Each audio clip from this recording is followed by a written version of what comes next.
Chenye itika last time kuti spare sabwere. Ndicho kuti hanena kuti akufuna kubwera. Koma azabwera pokha host azakhelekeze G. Ine zakhaleko host. Ndali Ambulance ndikapi. I think you cannot compare Ujin Onesimus in the hyphen. The timeline osati kuti tukumbanga compare with the end. Okay, unena kuti ngati hyphen and okay, Yankee. Kuna ajema Yankee ntaina. Yankee. Kena kana sakanga kuti ziwezi, kena kakuna bwaso kuti hyphen antunama mobile hyphen ame anadenta bakati. Hyphen has never dropped a hit song by himself. Ever since he became Hyphen. Okay, fine. Tell me about it. Armstrong. Let's look at Armstrong.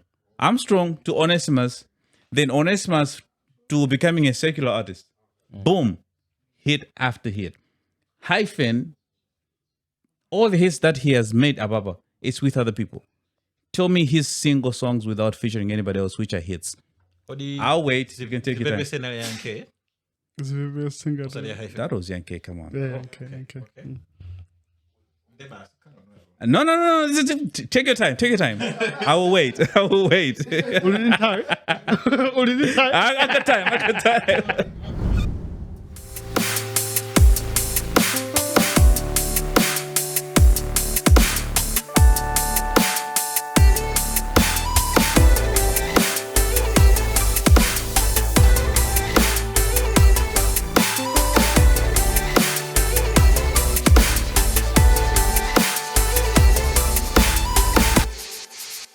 What's with the new look? See, unabida kuja. Hairline in there, nothing doing it. Receding it. Kevin the Onesimus effect. Hey, she got me feeling like I got it. Ew. Could you? I said. I want to do a sangala. First of all, okay. Una workers on paper. Cosmo is Azora workers on paper. David Aja. Someone to answer. You're going to kill me. Tijan message. Zanga. Wiki, you know it. I was busy. At 3-4. Can I April Fools? Ngati April Fools machine. Ada mlembe my business plan ni 1 million to passan. Ndaide mbato. Hey. Ewe. Look at the pig rate. 1 pig rate is equal to 26,000. 5 pig rates and a core. 700,000. Hey. Can I go feed 1 million ya one? Ewe. Ndikangopanda kuwina nawo. What about akupeleka ma 1 million angati? Umazikhala pa fortnight. Kuma from now mpaka na December. Drama zakwana. Alinazo zambili. Mudextanda? Mudextanda. I used to get. I instigate. Usaseka kudinera. Tunapanga seka mena business yako 1 million yajepa. 1 million. Utoma idea ya 1 million yapa. Yabwera tikasindise tondo a pro box. Ukafuta what color is the pro box if it is on a mad black. What I say? Tungotoka mfano jama upanga magalazi. Magari mwara bigiri kurango kamenya soka pro box. Apo zoveza hapo so business ya. Kangoni ka golide. Kale ka golden box. Golden box.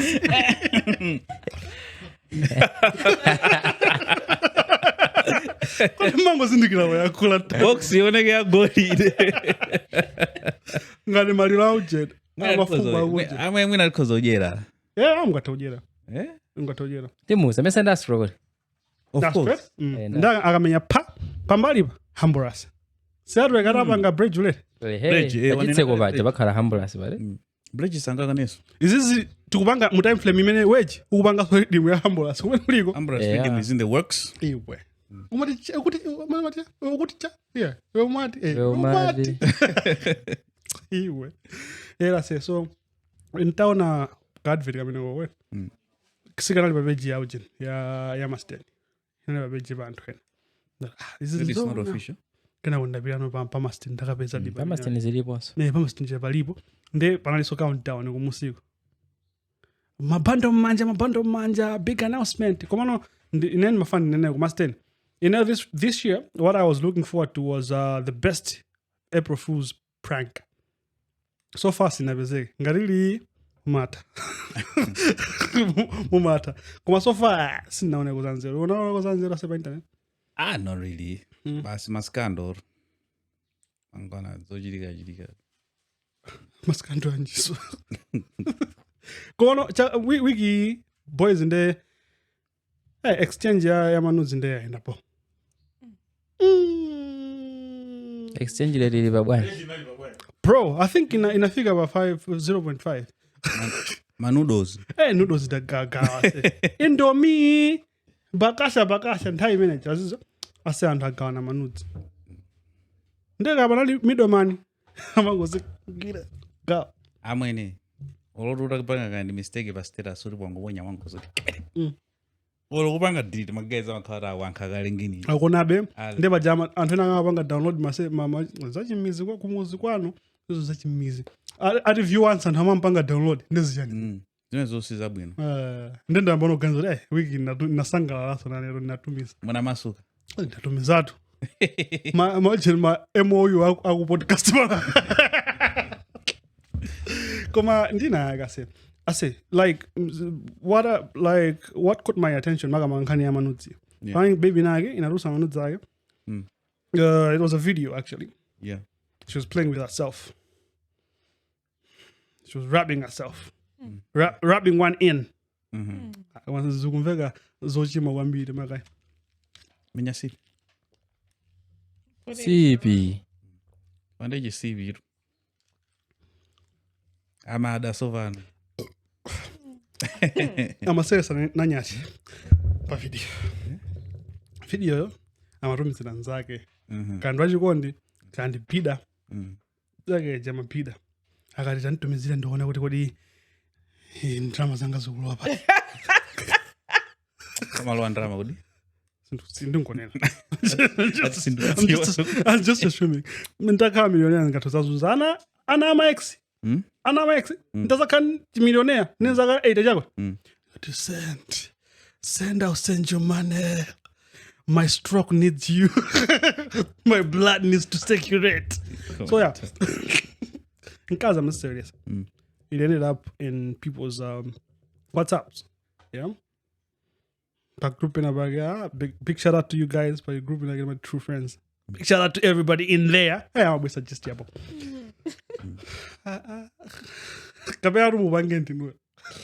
With your host, Gugu Master. Get a pepe. Yeah, so I was za uruga yonchija. So timeline, I'm not sure. Kuma inatsukume anaiga magai. Malaga mtamanya da. Mtu jala ndani wazipaya. Wazimwaliritsa. Nebo anadabuya ma screenshot na ageso. Allegations uri death jet was faked. Kama fumade antutisia ugamba. Omuntu yali moyo. Ndari busisa. Pinzi yake iliso moyo. And I got Twitter. Really, Ines, I was so surprised. Someone actually killed themselves over nudes. I mean, people are no longer shameful to the point. Like, they are not shameful.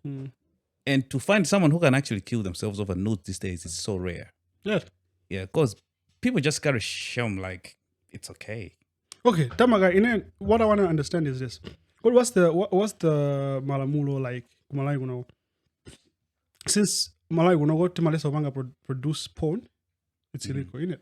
Yeah. Yeah. So is there any legal implications you can tell in the episode laba in my Facebook? Yeah, but my cases are in public indecency, there are always cases against you or charges against you. Tidiana, some family, I don't know, some family, I only mind that, but I will. Anabodi maziwa, anaende sex tips kapo mwana rakusewele sana banga upload, malose nino banga upload.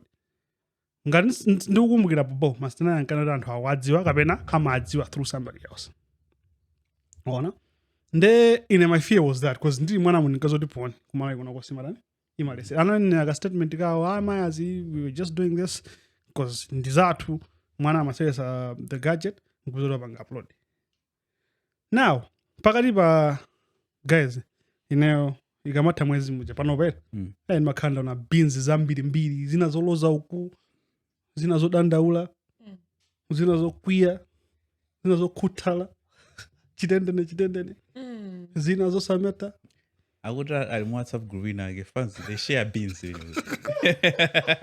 ikamatha mwezi ija ndamemba wa WhatsApp group fancy makala kantauzena mene odesinaoneko ndeti any scandal that takes place machiti emeno makabezo yena ndimakubhakirani sibheni samane sibheni kuyukazi ndikubusiwa baje mna ndikasoba poster yakuti anthu oyipa poster yakuchani kuja ku company ya makondomu anthu oyipa pena ma street for mpaka damn it pena manyushi hambura sisanga pangizo emuja ndamambira pansana pake nyuchi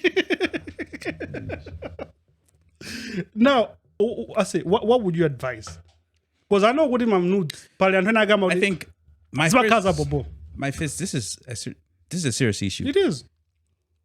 To all the men out there, when girls send you nudes, please don't leak them. You're affecting trust. Girls can't send us nudes no more because of people like you. And who panty It doesn't enough. Come on. Okay, not funny for saying now. I say, Ben, have you ever asked for nudes before?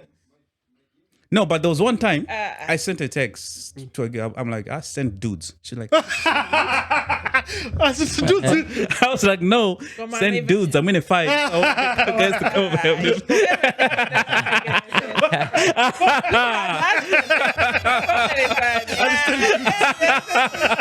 What does that even mean? Ambulance.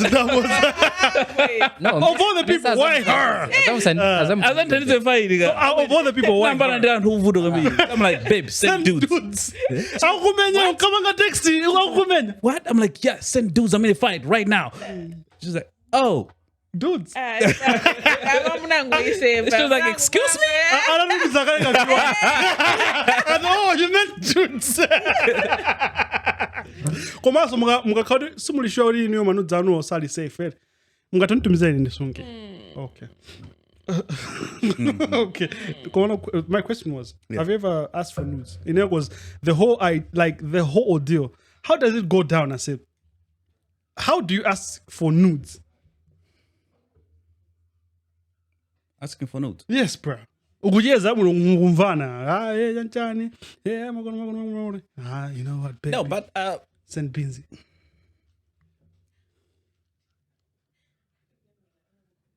No, like, have you ever been asked for nudes before?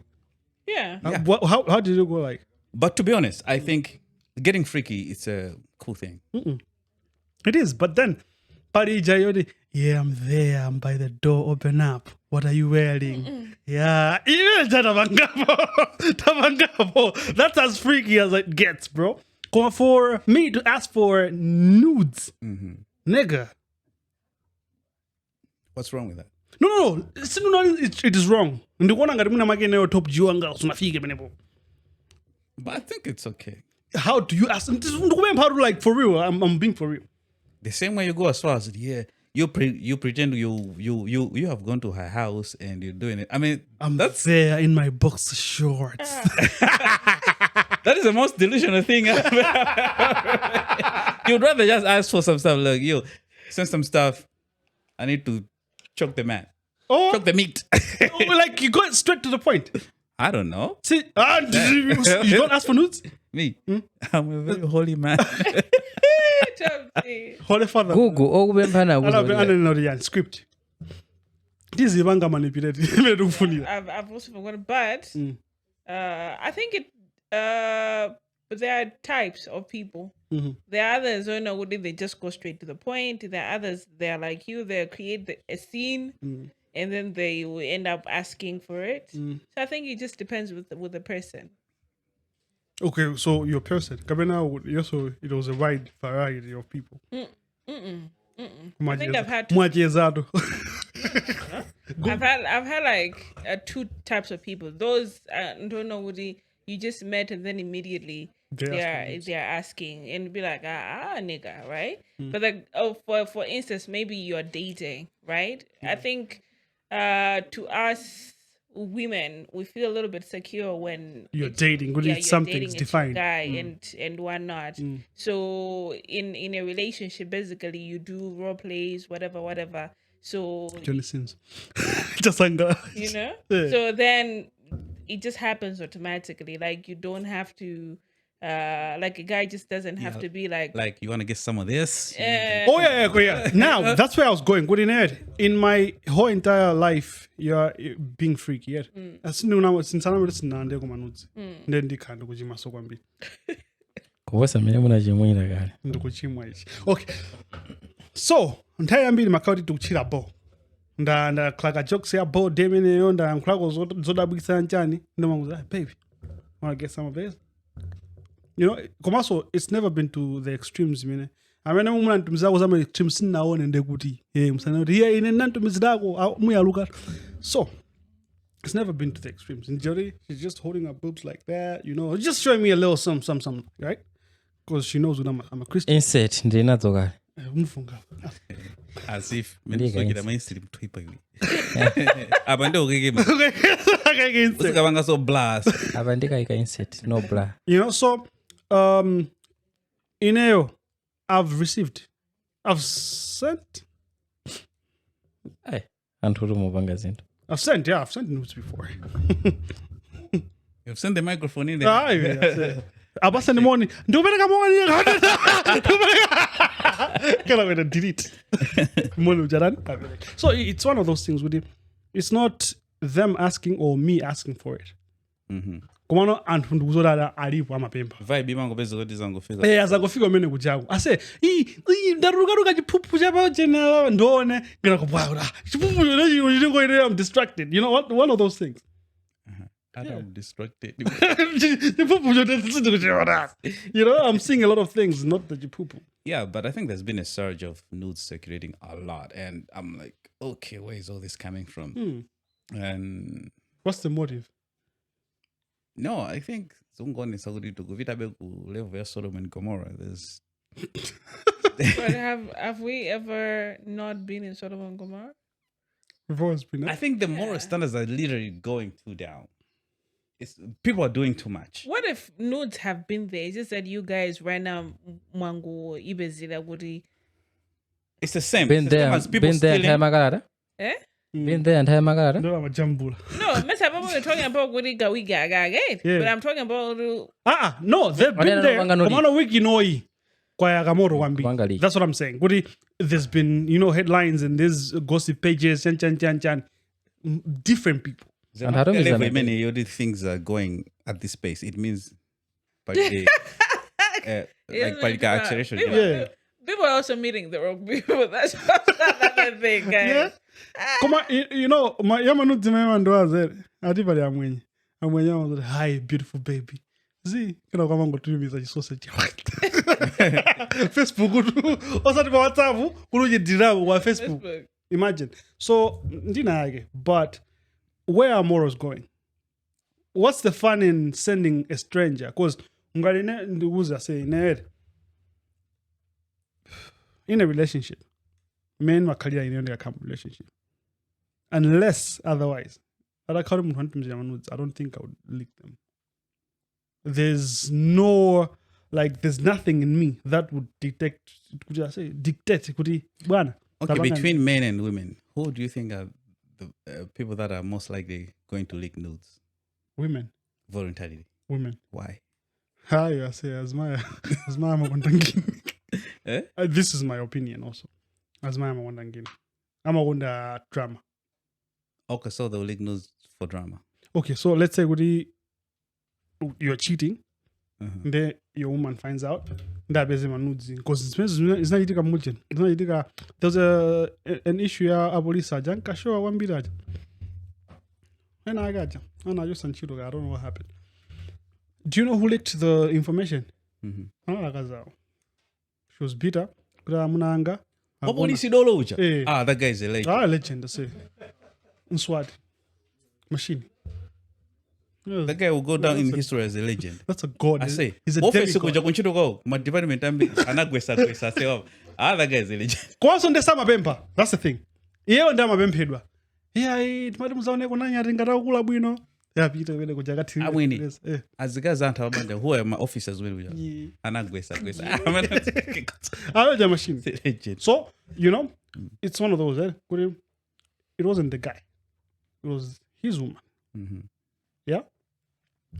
Either that or a very psychotic boyfriend. Mm-hmm. Or Yamusia.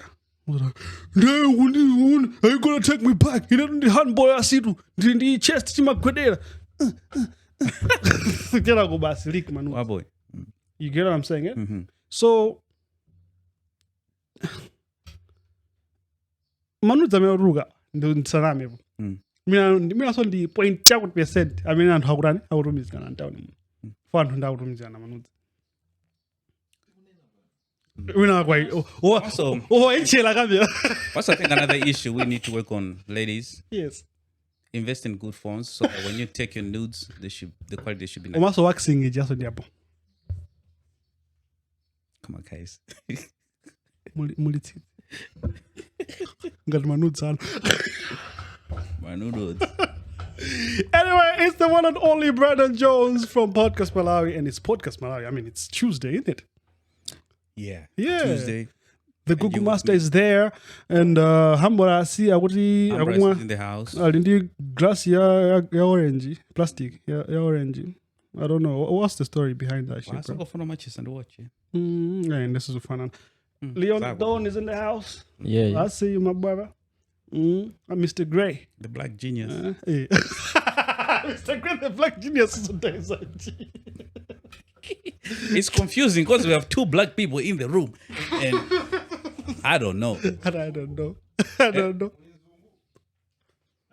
We are You are all the reason black. why they call us black people. I said, if it wasn't for people like you, I don't think we're already black people. Africans, Yeah, like- Africans. Africans. You're so black. You're 1:45. Under the bed. Watero yorundi black opera nani naga. Powder black opera. Yeah, man. So Alam Waters was in the building. I'm very uncomfortable because there's so much vaga in the things that I'm saying today. But a big shout out to you, Chite Ka. Then the mom was like, Mufuna jete? when I saw her in the house, right? Yeah. I remember the guy challenging about TikTok. Oh yeah. Esther used to be black. After she saw money, established. Established. I didn't know what I said. We're giving out a big shout out to Esther and our main man, Mr. Gray. Mr. Gray and Blaze the Black Genius. Blaze the Black Genius. The black man. Kodi este ndeto zaka Mrs. Gray?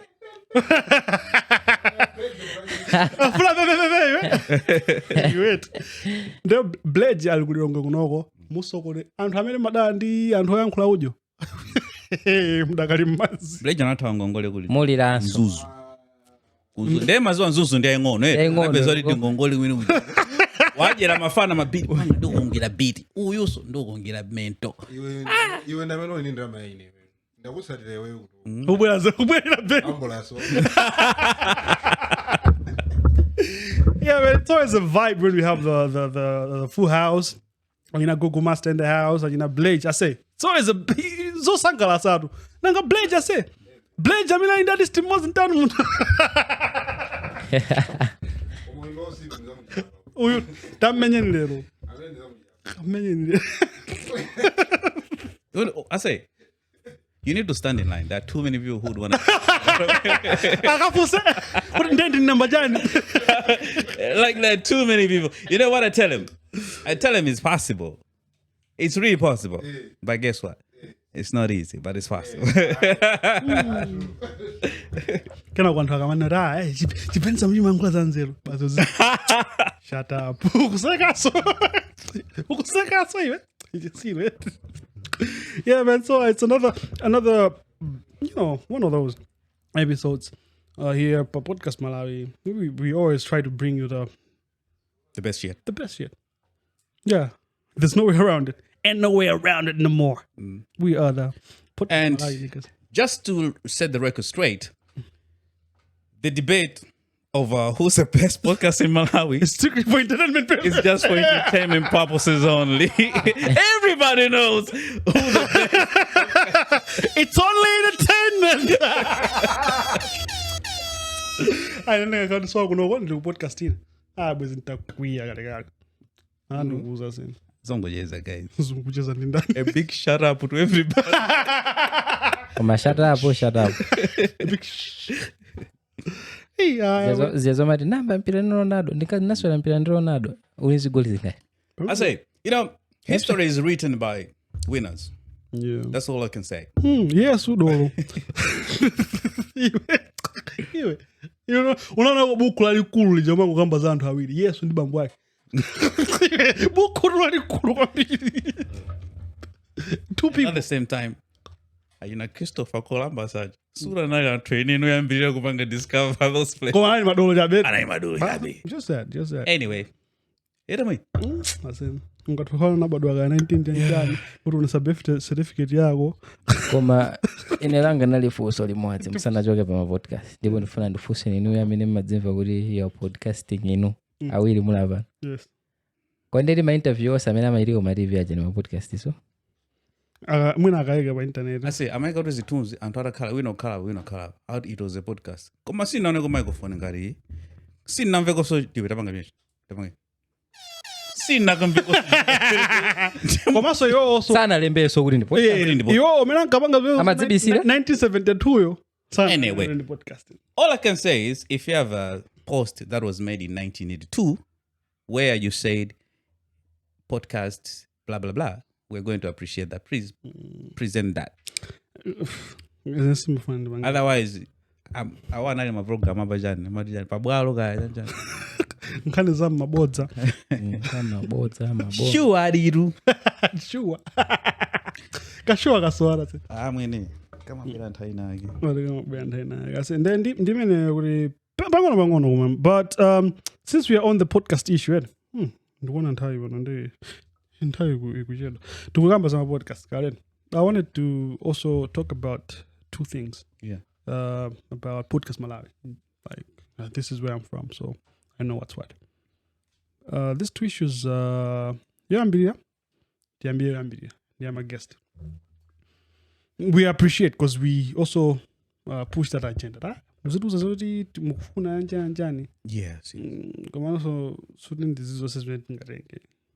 know what I'm saying, right? Just feedback to make our podcasting, better. Now, by the issue, my guest. We'll be like, mbesa waguri. Palantena kama zodi chambile muna. Ena genda mwai. Hatunguleda. Mbesa waguri. If you madi tulani, to mbesa mtu. Mbesa waguri. Mwala to mbesa mtu amenaja. Pema zodi muna zinaika lima plani. Zangu kangati zangu rani. Zangu grizan. Wakabena muna dinda idea. Kumadiru. Abwele. Yeah. That type of thing. So I think there's been my request to Angabu. I'm going to stick to one as a case study. Yeah. Most I'm going to treat my woman to my despair. I'm first of all, dance for Grana, my guy. And it's a story that I would want to have here at Podcastmalawi. As is the trend. That's the first thing. Secondly, we are Podcastmalawi. Before you seeing us, YouTube, before the first episode, before whatever, we were Podcastmalawi in an idea yenabwera in the my guidelines age ndi mene maendera in the Podcastmalawi. Yeah. So one of the things that we do here is invite guests. Zina tumangambia na ngini magambia na sama Nudes zija basi tisekesege bano tisangalale. And then big shout out to that guy kanori agamoni na nesa makala wasungunula kavinyo gage What was his name? That was his name. that's the problem. I'm gonna look after you and Yes, shout, you know. and give you a shout out next Yeah. time. So kuti amakhala kumwa naye ife tikumwa and then timakhanga tingomanga interact and I've seen ma comment oti Ben and Brandon ngamachira timakhanga tikuchira limodzi. That's asinepete sundovaona ekongopita kale primarily takamba za spare kuti primarily that's what we aim for. So nkhani ya spare anthu ambiri mwapempha spare Ben upanga comment kumano this is what's what. Yeah. Ifeso kunoko spare timafuna a crispy Malawi timafuna atabwera after atabwera Crazy G it was like wabwera Crazy G tacheza njani emwe ifinality watabwera spare after Crazy G tikanatha utani kusangalala bobo sina nkaonsa Mario Bros. Now spare anapanga reach out kuti abwere because my guest amene abwera they either reach out or timapempha ife so either way we don't mind. Spare anapanga reach out but the problem is my conditions amene anapanga set Okay. Look, we have I'm sorry, I'm gonna cut you short. yeah We have had we have heard my request done to have Spay on this show. yes We are willing to have Spay on this show any day. any other day. We extended a request to have Spay, and we're extending another request to have Spay here. We want to invite Spay again to come to the show. koyamba we reached out No. Yeah. We did? No, they Either way, we're extending a request because I'm talking for Spay by show too. Spay, if you can if see you this, want. come over to the show.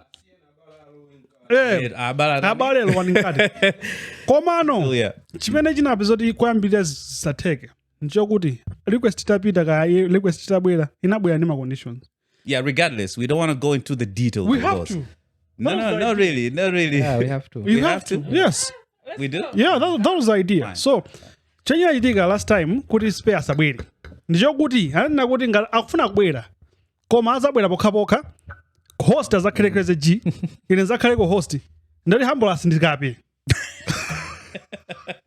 Brandon followers kwamuvuta spare reached out and ananena kuti but I have some conditions after kuuzidwa kuti handiza bobo you can come Koma landlord. ndiyeno inapezeka zokuti anauzidwa kuti okay bobo what are the conditions tingaona ngati mwina amamwa chakumwe china chake yosiyana. special china chake nanga city spare you know Yeah, was this afunika cha special just special? Yeah. anabwera ndi chakuti ineyo ndimafuna ndizapangidwe host ndi Crazy G co-host Brandon Jones ndetanko Ben pamene popo Ghost bebo ngati. Yeah. Ngara bwera zakhale bazakhala ghost. ndenanota alas yes mukurana dance koma tona ngati simungaraneso dance ya podcast Malawi First of all, kuti kurana so tikuranaso dance yathuso bobo I don't think kuti artist kapena whosoever ali mpaka ndi mphamvu zokuti yeah. chimodzimodzi because aspe anapita ku times ku Zodiac anakapangidwa host ndi Priscilla. ndi Priscilla amene akugenjira Zodiac I don't think kuti kumene kuja ku condition nayo kuti apangidwe host ndi Crazy G Priscilla akhale co-host. host You know what I'm saying? So ife kuno mwina timangonera ngati tungobwera kuzangosewera yanchani tili ma contract tu kuno tima it's a thing ndi kunchito tingotenga straight up ndi kunchito. Of course, it's an entity, Yes. but not really an entity, but still an entity, right? yeah ndi kunchito. You know? So ine singanota big man ine kunchito kwanu kujanza panganano meeting mkandiwa kuti nzapange accounting yakumene mas zingatheke. so the issue is spare sikuti fe timadana naye ayi atakubwera komano sitingampange invite ndife fanga nana ndi ma conditions atapanga ti child yeka wati mo kuti timpange no invite ndife so iye ngati akufirabe kuti atakubwerabe because mafanzi ake ndi mukufunitsisa abwere azabwere bobo azabwera ngati mmene amabwerera guest wina aliyense amene anabwera ku pa podcast Malawi sazabwera ndi host wake zimene zozo zimene fe tinakana Yeah, so we are willing to host him as a guest. as a here guest Yeah, yeah, very much like that. Podcast Malawi. yes yeah za bobo Yeah, so for all those that are asking, nde mina nkani so si aspe kai. And I remember nimakonda kutenga I be getting my DMs on Facebook. Bwese ko hezi ngola timafuna sota bwera. After ya classic ija, the next person ifeo in an ideal world was hey zengola because classic anakamba mbali yake meza chitikira za hands ndi This same Chris. Sam Chris. That was beautiful kuti uyu wakamba mbali yake anthu amene mufuna kuti uyu mwina nazaboza umbira ina ija mukaona zinaza supanga sense upita kwina kujokarani ukaona so that's what we want hezi Angola like the only problem is I'm a cow blunter if we were based in Lilongwe you know then tayake mena abwera ulilongwe kuno you know how it be muthu tsuma khawo mene koko umakhawo bwira mabiza akwena nthawi mena abwera classic ija amene okhalapo kuti azantenge classic due to other reasons zinabe sanabwere nthawi mene tinali tikupanga record so we want these people as well komano pali zima factors ambiri amene apangisa anthu aja abwere kabenayi So in short, Mario Gestano Timamva. And in the background, we're always working to make sure that we give you what you want. we are saying anthu aja nepman bwa and nepman anangonena mwina kawiri and luckily nepman was coming to Lilongwe Yeah. and we also wanted nepman before my request you know and it was due to public demand kuti anthu afuna nepman if ufuna kali nepman obanga present kuti ndilipo ningatopezeka tinapanga interview it was beautiful and we've seen how people love that episode you know so magaya amene mani naje ifeso timafuna timafuna Speo azabwera. abwere you know That so I need answers. nkhani yake ndimeneyo kumaneyo singana kuti ndipita kukapangisa passport kuti ndikadina ndekha zimene zonse zingatheke Ayi. ndikuzani Akuza dindani kwanu. mukatinde kwa yeah so that's what I wanted to say about zama guest ndi podcast Malawi zama guest zisanaduse because nanatu pale ma issues awiri I kind of think I didn't really want to go into details, but since you insisted, I'm cool with it. Tisaveso wina kuma comments akuti Why I insisted Panopa is, muzipita kwa What spare Ita podcast Malawi. Podcast Malawi. Why I insisted that space for this number kale. It was last year. It's been a long time. You know, it's been a while. You know, so I wanted just to give them a picture. So zakuti this one down when I got minimum mapempa what sangalole. So if edima kamiza anthu kuti abwere kuno. Sangalole ndufulu wawo. Mwina ndi brand yawo sizokwiza nobwera podcast Malawi. Nsapopo. You know? So ngati brand yawo yonera mwina One of us, my podcast ndambire. Kumata usanka. Mwina ufuna na ndifuna ukuka kuti kuja kwa kuti nkupene kuti bo wazizi wanzapo bo Anthu manga kondo kubwera ngono kuti makata ala njani manja awiri. We are very organized people. you know Very so organized. whatever it is nzapo bo azizi wetu so another thing I wanted to talk about was in as far as we a podcast that maybe muna mwage osati so maybe ndaza mbili temakamba za arts kuma arts ife ili biased kwambiri ku music in as far as we are that we are not a platform that promotes individuals that are doing music you know we promote art in all essence but not a particular person doing art you know distribution I would say kuti we are vaguely there because we have a website yote mungatobweresa nyimbo zanu at a fee it doesn't matter kuti ndiwe ndani ka umaona ngati umadana nafe ife timadana nawe koma ngati ukabwera kusapanga submit nyimbo yako pa website ife ingatolani kupezeka for distribution anthu azipanga download from there kapanga stream from there but kuti timapusha agenda kuti ayi ka ndi Gray angatulusa nyimbo yake ife osapusha nzapopo Gira member kaya akuziwa yeka Gira naveza banja aro. Madam ana musati so imba zinendeni madana nazo. oimba madam oimba akatinga kuimbira gitara pepe tiye or so it's one of those things where we could talk about music nchimozimozi bwana Ben ndimfana uri amapanga he's into music ain marista kama push but you never see me here nkumagamba za music ya Ben ngati kuti tukupusha agenda timata kungemula nyimbo ja mwako timata kunena zambiri mbiri just because we are in the arts and that's what we do nde madema amene mabwera ujara ndifuna mundichukise yanjani tinama guys izo zonde tinamizana apo mwina apite kwina kuja sina nkhawa apange zoti amaikaponso nyimbo Kwaso mina munatenga bwino Gray akhoza kuchukisana ku Hero Miss. nzokhazo kati kuti nazo kuti imakhala nyimbo zija zatuluka Gray ndoti mfano rakhoza mandla zephuphu because he needs to raise money kuti amange ukwati. akamalizisa lobola uko iwe umangoziyamba zinaze pano wakhala 2 weeks osalipira magesi ati transformer shit akudikira kuti mwezi ute magesi kodi ndikuchani pachani pati 49 ja otchire kunaphulika transformer last week. Yeah, it's been over 5 days. 5 working 10 days. days. Timapasa ule. Wait, I remember over 5 days. Kuti ndimeti mapasa ule. 5 Well, working days. this due to lack of electricity, you can take advantage and indulge into other entertainment activities. Sana maliza ulipira. Sana ulipira. Sanga pange. Can I give us the minute? You have an excuse. You're like, Koma sana maliza ulipira ngatukumpasa mlandu. you blame it on Exco. They blame it on Esco. But yeah, go for 9 ochire magesi ndi akhalitsa osatani osayaka chifori zinthu za inu Esco muno simnakonze. Yeah, so agenda wise if you tilibe agenda ya munthu inali yese. Most of what if you see already Ojed. I mean, I can understand Ojed. XY come and get a Exco and it's like, you know what? I'm gonna make these people suffer. Zezo zona kabila. Esther the grave. Aya. Zalo wapeo sono. Sorry. Anyway, we're just speculating here. Yeah, must speak.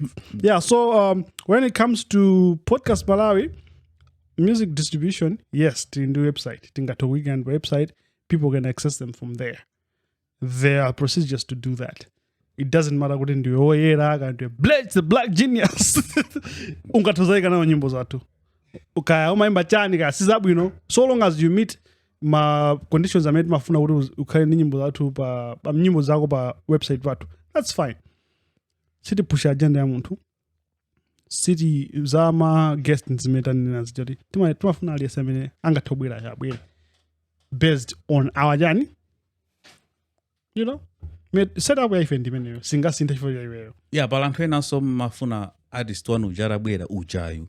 Tikanchula zina mona ngari we use his name to promote the platform. I mean, just because of Mulandi have a show. You know, Yeah. It's funny how, so, you know what? Artist one ujet, Malawi, for him, my uncle's opus and you know, it gets to him.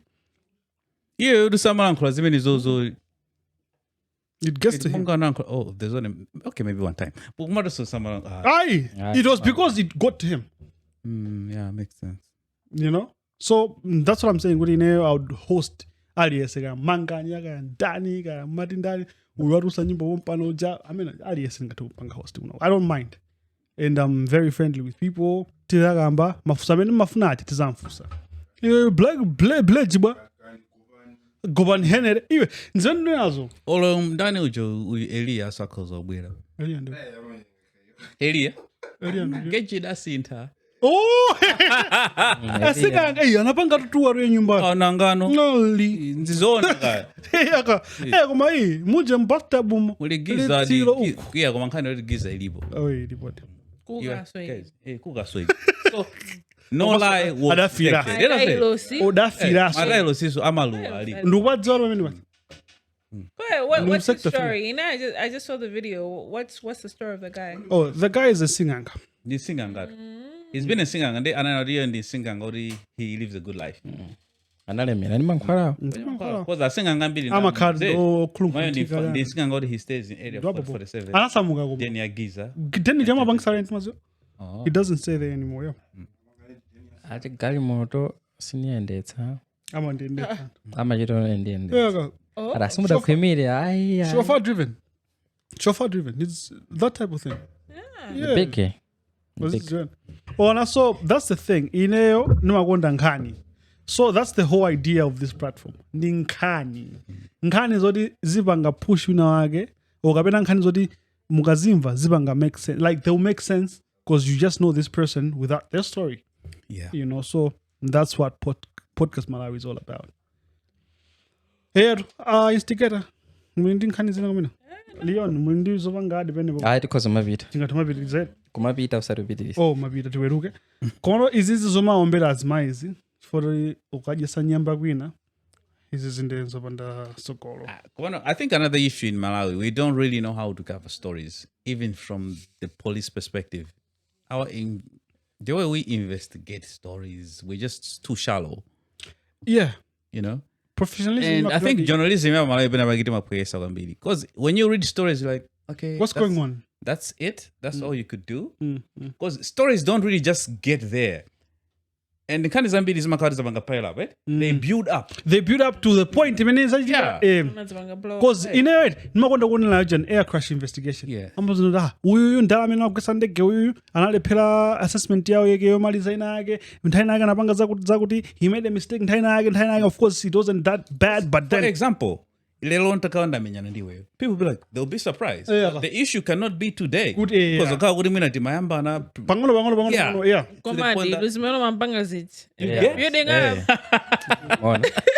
You say so people will Okay, so tukume anga ndimenye ngazagula pro box because that's his leverage. What color is your pro box? See? just to spike me. This guy. It's like, get there. No, give me the problem. The pro box. What color is your pro box? Blue.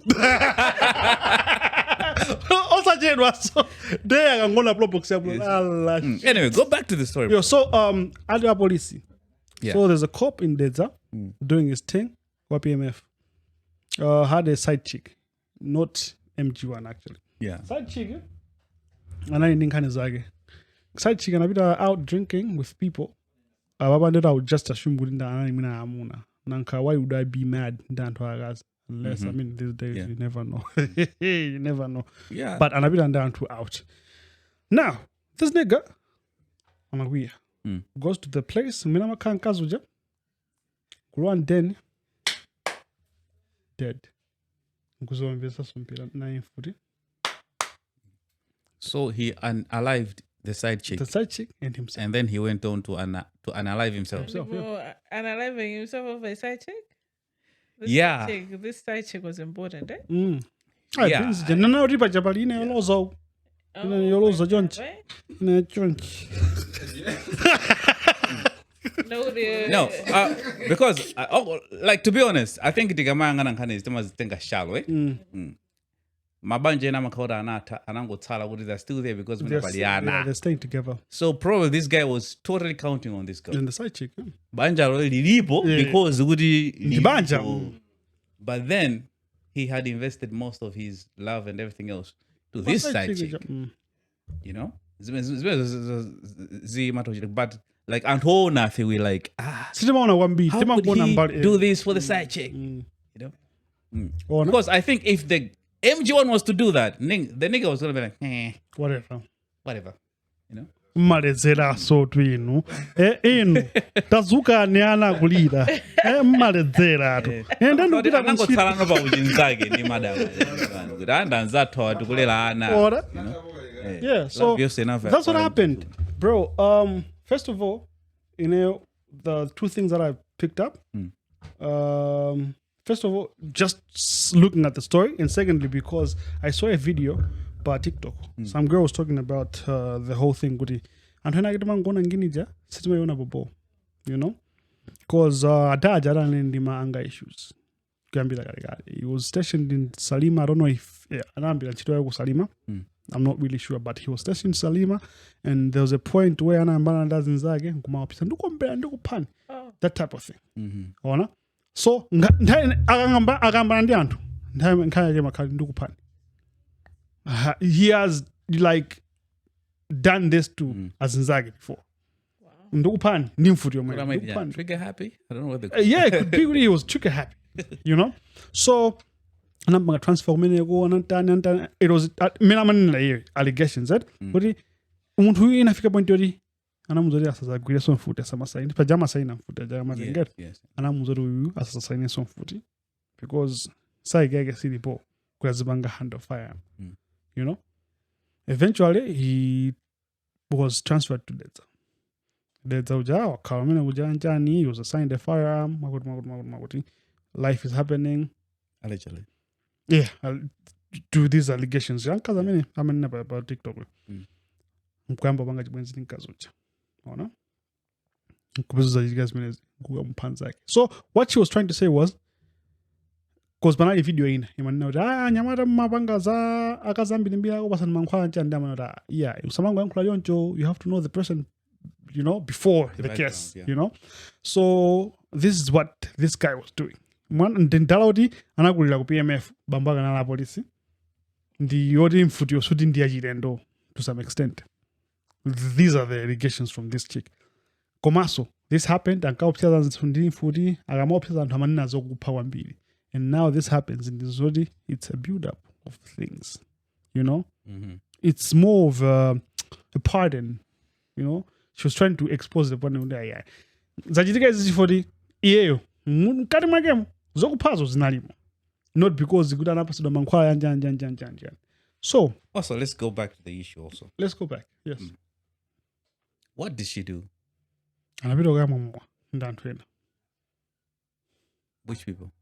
Anangona pa ma reporting mzimema kuti reporting yako mwana kuno sikwenda bwino. Fati ngana akanena kuti anapita kuyamwa ndi munthu amene amaganizidwa kuti amadyana nayeso. That was different. Koma anangoti anapita kuyamwa ndi anthu ena. Unless I'm wrong. Koma ndikumbukira kuti reporting imene nawerenga. Nalembedwa yoncho. If you kept fighting with your girlfriend, kuti ndisazakuoneso ndi Mike, I'll use an imaginary name. Yeah. Ndi Mike. Ndisazakuoneso ndi Mike. And then I hear you, kuti uye wamva ndi chika ku ili ndi Mike ku club. You know how that will feel. Yeah. And you have been fighting over Mike. Over so this long. guy, entire Italy. So I'm just speculating. Probably it was a scenario like that. Kuti adonaja anali windi njonda inage, they have been fighting over for some time. In the humble as basi. Ndezi makhala kuti nimenaso angoyambana ndi machika mazoto ndikangopanga izizi munyasa ndi bwenzere. Not knowing kuti akupanga trigger to a certain level, you can't handle things. Yeah, not trying to bagira the person that killed the other but person, just that, trying to, bring out. We don't condone violence, and that's not even violence. That's bad. How would you take someone's life over Sanjay and kill yourself? So people were concerned with since this nigga has had a family, yeah? Since this nigga has a family, Indiana, and why would you kill yourself? It's killing other people either. Why would you kill yourself and leave your family? No, in the instance where you killed someone, it only made sense. Could you have to kill yourself? Ana kaura ngodzipha chabe ruamva mpekesera that was different. Kama abobo kudzipha yeye ninkhani yozipanga protect against It makes sense. Ngarana panthu. You know how it's going. And you know how it works to ukakhauri ndo wa police nde ukhaura palamula nkukalo wako style. Mazunzika dia. Namba yula mazunzika. It only made sense. Yeah, komano what's the advice? Advice? Yeah. Mental health services. Thank you. Because when you're engaging with people, I'm not talking from the policeman's perspective. Now I'm talking from the chick's perspective. Yeah. When you're engaging with people, yeah, I'm dealing with a married person. There is answer studies now figure when we mpaka na ombirane. Muna kamera zinango figure I don't know. Kumano the way I know how relations work. Yeah. Sizingango figure di pahine bobo gena kubasi mkombirana. There's been incidents wori muna wage anaropa jugulire. Azizi so ukamabanga engaging ndanto. Hey, I don't know how to say it, but this is one I made Maganizla guy. Truly, but also taking from the story, about TikTok, if the allegations are really true, the guy had anger issues and probably the department or the police knew about it. Yeah, it also shows how poor our mental health services are in each and every institution. Because especially like in these places, police, one not, the employees, they are supposed to have a psych evaluation, right? Just to determine whether your mind is moving correctly. So Ngadimina Mama wouldn't know who is not allowed to handle firearm, one not. Why is it that when he went to Deja, he was allowed to handle that when his file was showing? According to that day he lied. Would anabira office. Pali erandi. Tukapanga zakuti ndikusainira futi. kutenga futhi ndikutuluka nayo ndikumangapanga zimenezo. That is so mad. Meaning to say kuti mena anamkaniziramu kuyambirira kwete. And he had 5 bullets, akude? And he used 2. One on her, one on him. Himself. So that's what I'm saying kuti 3. ngara akakhala ndi restriction to use as a Christian food. Yeah, he wasn't even supposed. Sakana tenga food olubara khali bana errand. Pakana no khala ndi munthu. Andakampanga sign him. Rase utenga ndi uyu ndamene atakhala ndi food pira mukapanga zimene. Yeah. You know, so negligence in Malawi, you know, there's a lot of that in many like very important bodies, decision making. No, but if only they knew, they could have assigned somebody else. They just thought it was one of those days. A guy is going to go and say, okay, whatever to do, you know, not knowing goody bola. Nakandu Malawi, I think evaluation ya magaya. In any other workplace, I can give you, I can testify on an end. But my guy and I got him, I'm an bosses and really fatigued. I need guy 2 days just off, you know, just to, you know. Now we are all fatigued. People don't get that. You know, we're all fatigued. Give us another reason. Give us another reason. You know, but it just screams out how much we do not care about mental health in general. No, we don't. You know, we don't care. We don't give a shit. I say ndipo zimangonovuta nkhani afati kwakambayi andikumbusa ineso ndi interaction ane bachi. Yeah. Ndeni mamuthoka dzona ngodzuka chomwe chimaenda muru manga nkuti okay fine panapa ndipange ma intro ama show enacho. Yeah. Hero Miss should have his own intro. That his own ngati munthu. Yeah, and Its own. Mr. Gray should have his own. Meeting. Ngugi International akaendi awo azizio. National. Yeah. Inanso ikaiso ndi special tech edition. Chomwe ndamapanga dzulo. Nzimene azizio. Pali nthawi nake mapeso kuti I'm forced kuti ndingoyipanga episode ifa yoti nthawi ikutha. Mafilu nalibe. So ndimadikira pressure. Ndipeze. Umavepera. Build up, Yeah, pressure imamba unuza alasi kukucha. Nezo ndadzuka 3 muje ndikuyamba kuyiweka. Ndika mafika ma 8 9 muje. Ndilipa YouTube. Wafaka exposure. So imapezeka zoti ngini ngati mene yoyo. Munthu sangazivesese and I'm like kuti ndili mu creative space imene nthawi nake umathango utogona tsiku lonse. Uli ndi ntchito. Uli ine ntchito iyi ndifuna nditayipanga lero lisindingayipange. Singapanga. Ma office zimavuta. Bro. Zimavuta. No. Ndipo sungauze zimenezo. Does work-life balance make sense? Not anymore. There any balance? Do you think there's a need to balance work? There's your need. actual life? Okay, then the who's it? Panova? I don't know.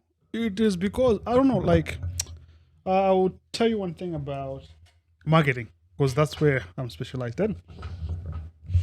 Marketing. People will need you to do everything. You know, one, they're code casting, cost cutting. Mpaka makasket. I couldn't even. Eh. I want to catch fly to catch. I have a flight to catch. Yeah, so Fly to catch. cost cutting. Yeah. So I'd rather have 2 people doing Nchiroyan to 15. You get what I'm saying? So if I'm employing somebody about marketing, I will now come as well graphic design. I will now talk what you can say e-marketing. Digital marketing. Was this right? And I will also call them a people please. Understand? In the face to face, online, the graphic designing. You know? So develop my concept as in So whatever thing in the office that needs to have my content creation. The entire manager or marketing. Understand? So instead of my grade, to my content. Because that's my job. Content for the Zimazabanga we didn't because and then I want it my way. Right? Yeah. Now, pari content inage for the nabanga content inage. Ndalawe nabanga content yapo. Waona fudi yatu yaba YouTube icha. Ikubanga boy for the irindima ideas are branded. Yeah. Yeah. Brandon Sadi Jones wapa no uja what government name uja. Njira goma? Very pachakuti pako. Beni pachakuti pako. Yo, so yeah. Ona. My dear Brandon, video meja hii kuwanga po. Mina mabwana inaga akulu kwambiri kuposa mabwana anga akuti video yapo. So whenever they thinking of YouTube content azidangana beni chori nabwesa positive feedback, you know. Koma within that time ndikwenda naimba ma report ndikwenda kuendera project inake azizwe ndizinzo zutenga nzeru zanga zikuenda zutenga mphamvu zanga, alright, ndi afuna no ndipange content yoti it's outside my job, not because I can't do content but because I have other things to do, you know. Then wakati izi zindezienda bwanji because ndi kunchiro ine ndi ma project 4 project yose ndiwena ndilembe report yake you know. Project yose igona no kind progress yake ngati uli content, let's say uli mwezi umene ukuli content project yose ndi ma 4 ndi bank ndiwa bwino kanchito kapa izi kana sitangopanga so iyi ndabwananga singakanire, unaona. Konde auza we boss pano basizi kuenda sindilipo even nchida ine nda hii msakae farm fatigued. What is this boss going to say? You are underperforming. Mukafusaka zanga komano nkani simene nkani simene, you know. So it's one of those things with we would want to do a lot with a few, you know, a few bunch komalo tufari banga zambiri mbiri pamene pano bandu kuganiza kuti atitani titere ndi zinthu zina zoti nza obvious so ndinena kupanga ndi pabweso nkhani naye ya agent Mr. Hardwick yonde ndimene ati under pressure nikafuna kwa mimi working under pressure mani bado ba CV ya galwino under pressure nene manena nakuza kuti mlandu mene ni mira ndi viceroy nikafuna kwa mmenya bwana under pressure kaya ndeutu koma kana ndipweteka ndimathande wina. You know, so it's one of those things where I'm not trying to say no, you know. I'm not saying no. It's the same things when I say guys leo podcast tibula mojedo. That's why we can reschedule. Okay. Yanu imaina ogamba yetu koloko chamwe muzabanga 3 bar, you know. Because I think in a creative space timamvese sana than in these formal jobs that we have. Ninkana makulu watu. When I will say this, my mom, big shout out to you. Asama bwa utenara kuya amalalata, you know, and now she's retired. Bena matoni na kunchiro kuja amazizunzadi. Cause ngine ngeme maukalibia nija. It doesn't make sense. Cause makauti nda panga build up chinkuyo kuku chizuku kuzani ndango bwela nungu amba kuyankula, you know. It's one of those things with these are professionals. They need time, you know. Komano, I understand the business, so ikufunika kubanga progress. Kwa balance imeneyo, ikwena gambira. Kwa antu hamena malimba nchito. Because I cannot balance. If I'm working kwa iwewe, I cannot balance wegi, nchito, ngadiwe kundibasa pressure. I think, to be honest, whether you are an employee or an entrepreneur, at some point, the work-life balance is bullshit. It doesn't work. If you're results oriented, that work balance situation cannot really work. I said, my workaholic. You need to issue sacrifices. And it means, for example, you can sacrifice time when you're chilling the madam, you're chilling the mafana, get results done, to get work done. Yeah. So the work-life balance situation, in most cases, if you want to be productive, this is okay.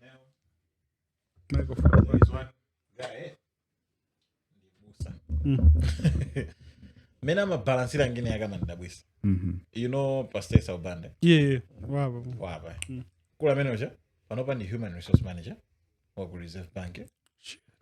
Ali ndi church, ali ndi family. Ndi machira ni fana wake. Amabwera uzantenga okili. Kumuona yoyo thamada adawa amena makaya busy, I think sangabwera uzantenga fana wa mutuma wina wake kuti mwa azantengere mwana. Asama balance ngine yabo. So amone kuti family, church, wenda, church wenda. Uvebiso, fanya yo ni chiro yofunika osali kunchiro kwao, ndio funika kudziko. Idziko la Malawi. Amone yori ngini yonse mai balance ngini zawo zimatani. Zimaenda bobo. Koma I think sinaoneso munthu wina apart from him. Yes, but let me tell you something about that. For example, just picture that. Good, his schedules good. Ndikantenga mwana ku school 2:00. Yeah. I immediately 1:30, which is scheduled for 30 minutes. Good by 2 akhala kantenga mwana. Pachimalawi akakuza 1:30 azakafuna kuti mukakumane 2:00. Ngokora basi two. It means kuti if you want to prioritize that person, ndiyo kuti mukumana ndi matu and you're compromising the time to pick your child. Yeah. You see? It means that man is just, if it is this time, it's this time. Anandiuzako sofana yake. Kuti ndalanga ikakuza kuti je tikumane 12. Ukamafika 12:15. You see? That is the only way. Kona Malawi and Pambili, they're too comfortable with time management. But I think that man, that's the only way he's able to maneuver. But I'll give you an example. We can share this example with Gugu because that's where we meet as cousins. Maremu uncle life livuza. Anton livuza. Makati okusamba. Ye udzwana kuna mawa edugolo. Tukunyamuka tukagula zovala boys. Inu mabanga zawo lesi edugolo kucha mukudzuka. Ukamaka samba umva gayi muragulira. Abanga divesa urani. That's it. So those are the people, and they are rare. Because now, tikamabanga ngini as Africans, mpeni masiwana ndazungu, tima zaikapo kaumuntu, which is not bad, but doesn't work with business. No, but it all goes down to discipline, eh? That's what I'm saying. It's not bad, but doesn't go well with business. Good. What do you think? Okay, taking like from my personal experience alone, yeah? Yeah. And so I'm very time oriented. Yeah. Yeah, because I'm juggling a lot. A number in of a day. activities going on. Yeah, exactly. So it means, Kuri, if this time I need to be doing this, I need to be doing that. And I have friends, I miss that. I have family, I have whatever, right? So if it's something personal, Yeah.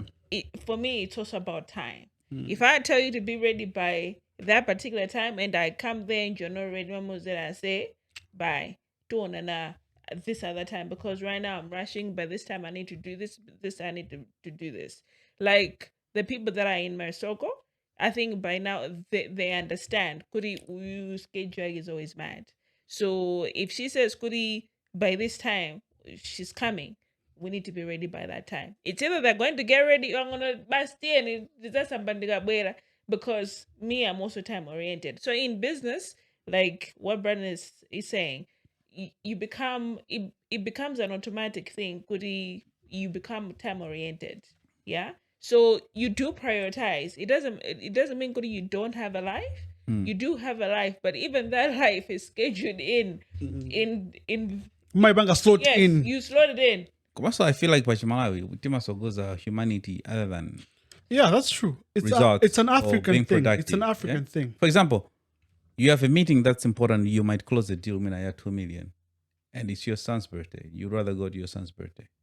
And hoping good ameno banga na business uja amve. Mina muzapanga naye tsikulina. Amve sesa usati what tsikulina kuma amve sesa. You know? 2 o'clock birthday mwana kwe kuyamba. The same 2 o'clock you're supposed to meet someone. You can close the deal with 3 meter. You'd rather go to your son's birthday. Kuma saying You say it's a special whatever. But what if you go to your son's birthday and make 3 million and enrich your family? Your son is gonna have a better life. Kusiana dukango sangalasa that day. Your son is happy. Oh, my daddy came over. Perspective also matters. Yeah, Yeah. Yeah. Okay, we people, we are different. Yeah. Yeah. It's what the things that we prioritize the most. So if a person prioritizes their family the most, it does not mean him losing that 3 million is a problem. No, because for him, the memories that he's making for his kids, it's more important than to make 3 million. Yes, 3 million, because in his mind, like, you know what, I can make this even tomorrow. I might have lost this one today, but I haven't lost. Kuma sengari bali my muntu wina child. But many amene muntu wina who is business oriented and money. They'll be like, iwe, I'm making food for you. Why not? They'll go to that. But at the same time, I'm in this fucked up economy. I'm sorry to use my French. But I'm not the type of guy that makes... Franco. Greg can agree with me. I'm not the type of guy that makes 3 million every month. Or in a day. And if there's an opportunity to close the deal, you're 3 meter. and it's my son's birthday. I'm gonna go there and close that deal. Okay. And I can spend the next week apologizing to my son. Example imene wanenera Gugu pomwe pali benipa it means kwa beni mwina pali gigi uta akapeza 20 pini. Atala apita ku birthday you understand? Iwe ndo mabaki zote tukwana uchimwaja Dampase soja,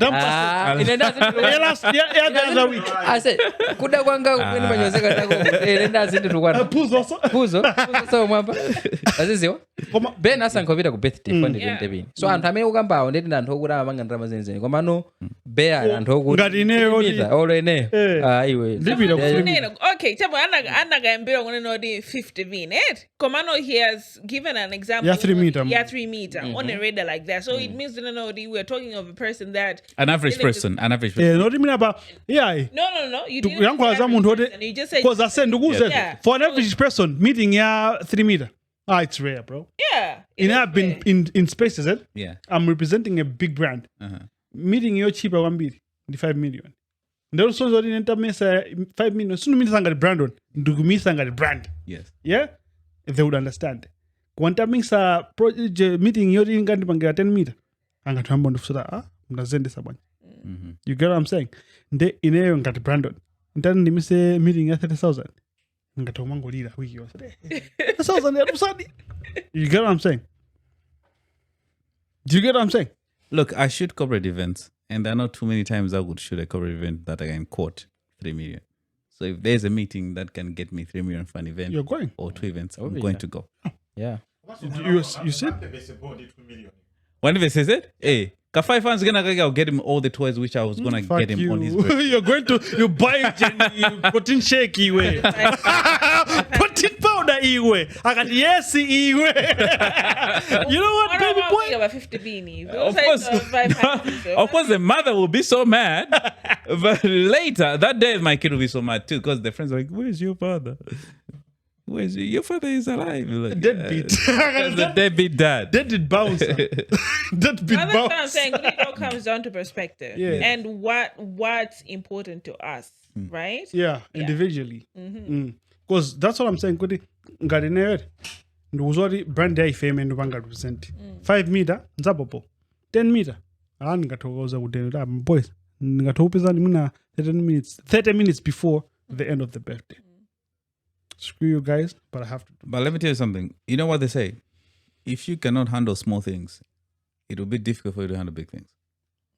So if you really can't prioritize handling small things, and if you can't manage small money, it will also be difficult for you to handle big money. That's the vibe of it. I'm just a smart mouth. I'm interest in this mzazi you know, it's one of those. So at the end of the day, it boils down to society. You know, it's made manga prioritize ngadantu. You know, because mina Bible wangatano zoti zinzaziku ndi family koma yours zinzaziku zimawona ni dramas. So you can interpret it differently. No, family values are important, eh? They are. Because so it's much. you. Because at the end of the day, money doesn't mean shit if you can share it with family and friends. Ukwaza kubanga ndrama meno ngabangili. And family, people that you love. What's the money for? Because I value family.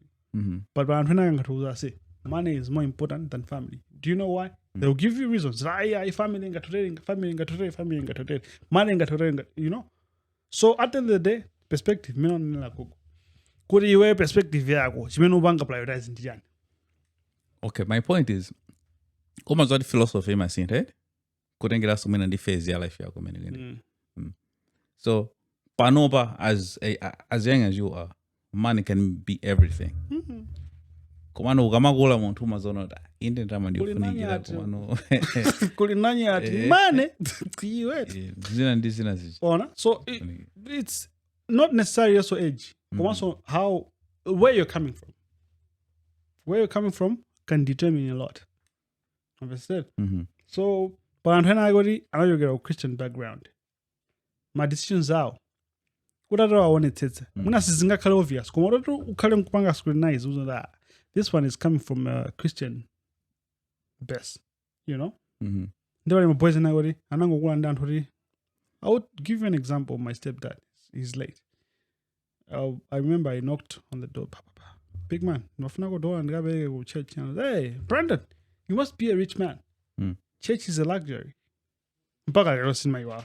And the church is a luxury. Understood?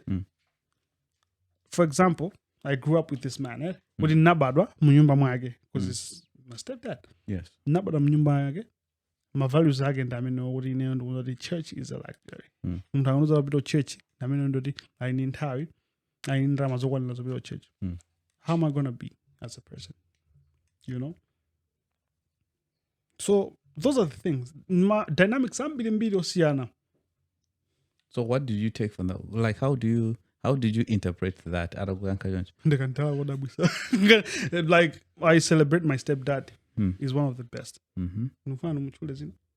It's fine. Everybody. I call it. Those and after the show. My mom's knows. Because And I just see Rudu. Okay.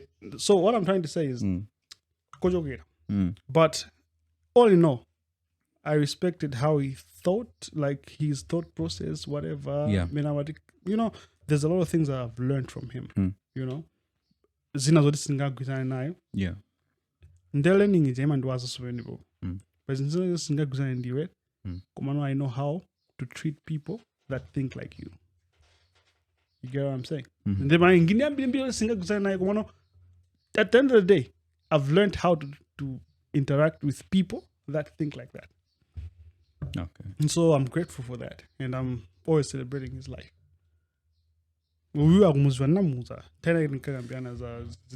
Because I think my belief systems aren't Siana. And unfortunately, in this day and age, some people were triggered by my belief systems aren't winning. And it's wisa. But I think at some point we just need to accept it all and the background you're telling. And because of that, they think like this. Do you know the first thing that you need to do? Yeah. Is to understand you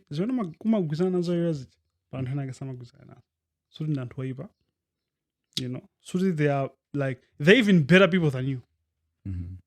He has a better house and the management you know, our friends are poor. He's, you know, Koma easy zoka. Tunale book la Jeremiah sina lembedwe ife ya kuria ina lembedwe ife. You get what I'm saying, right? So at the end of the day, it's not about the outcome. It's the bigger picture. Yeah. There's a lot to learn from these people, and it's okay to coexist. Ninda zinzanga salama mbili. Ona ndikachula zayo sama thoma ndigemula. Alana ndigemule za Yesu grey ningate kumpasa discipline. Live kunyoza so mpulumusi ndi iwe. Prince of peace. Boys. You know, there's so many things I love about the Islam culture and religion, yeah? I think they are so strong on their beliefs. I never believe in they stand by them so much. Some of them, when you don't understand them, you're like, what's going on here? You believe that? But because they can actually stand by them, I give them that respect. Like, okay, you really stand by these things. What I really hate about so many Christian churches is because they're too flexible when it comes to beliefs. You know, they can just do things anyhow. They don't stand by things. Which is not a bad thing entirely. For your good team. Lady Johnny, it's a bad thing because when you have principles, why don't you let me finish first? Because when you have principles and standards, you need to stick by them. Okay. Yeah. The same way when you make vows to your wife, you need to stick by those vows. Like, okay, I'll never leave you. But if you keep changing things along the way, it means screw you get. Yeah, go on. Okay, what I'm trying to say is, Lady Johnny made us born the cultural beliefs. That's why it was easy for Christianity to come to Africa, because we were already believing in a higher power. My Islam, like Islamic people, came to Africa as business people. Do you know who they found as business people in Malawi? Ayao. That's why we have a lot of Yao people as Islam. Did I want to say manina not so long ago? I was just browsing through social media. Agudi Kalikali, Malawi, it was about 80% Islam. Kenago, Yeah, no, it changed. Kuswitch, Yeah. And Islam, Adan hambira Malawi, anali Islam. Islam. Ndege na gono chikristu Namba chinabwera. bwera wezi. and Islam chitabwera panata 20 years. You see? You may need a mic. Ah, Ntembe nuzi. Ababa. Ndio kwa ngani wo. No, ababa kumamba. Pamwamba. Apo bwama masuka hapo. Usanyamule mic hapa. Ndega zinankula. Oya akabanga nje. Yeah, it's the direction, yabo. Ninkani ora muloze ye. Direction, yeah. yeah, mana kuti Yeah. Zinankula nowe. Na yeso mlangi said.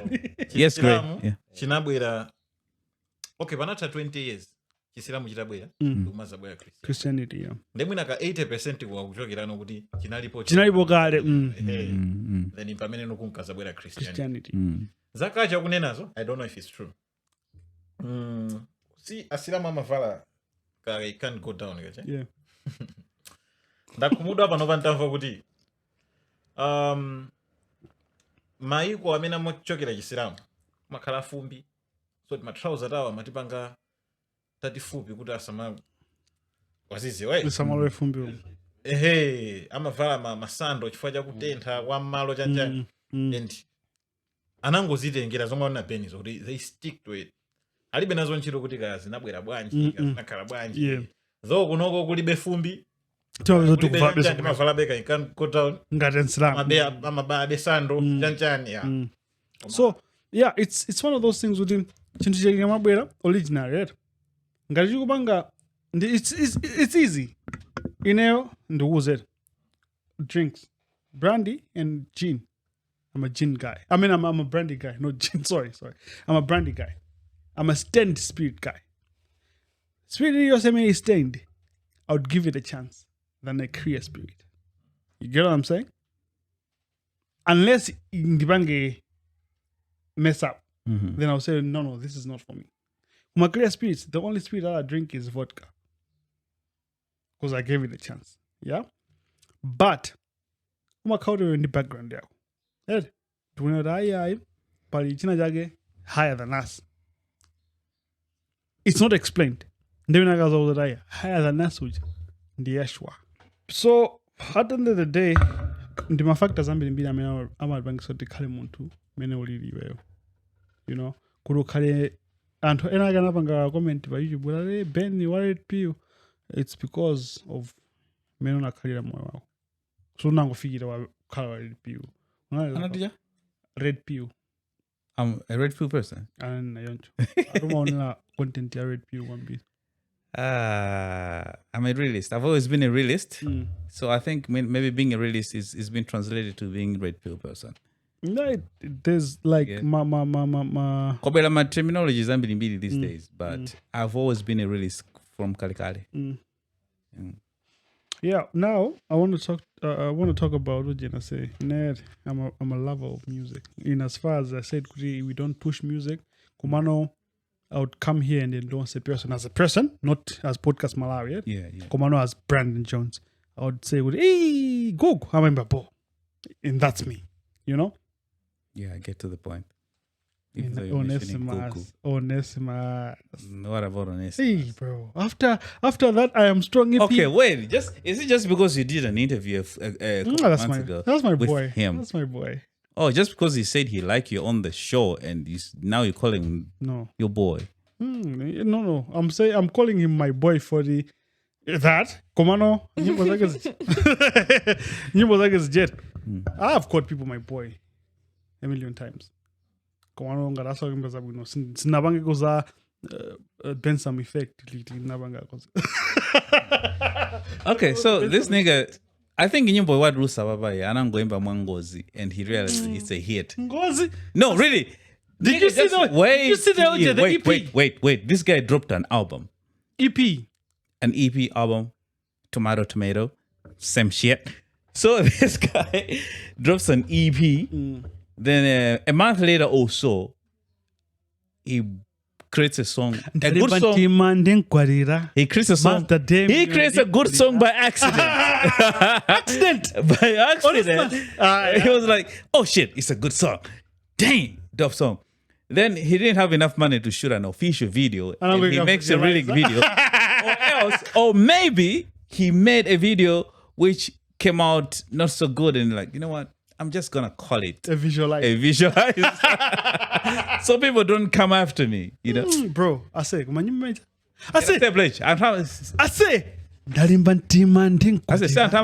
Manza Demi. I'm shoot a video. They're going hey, because I'm in love.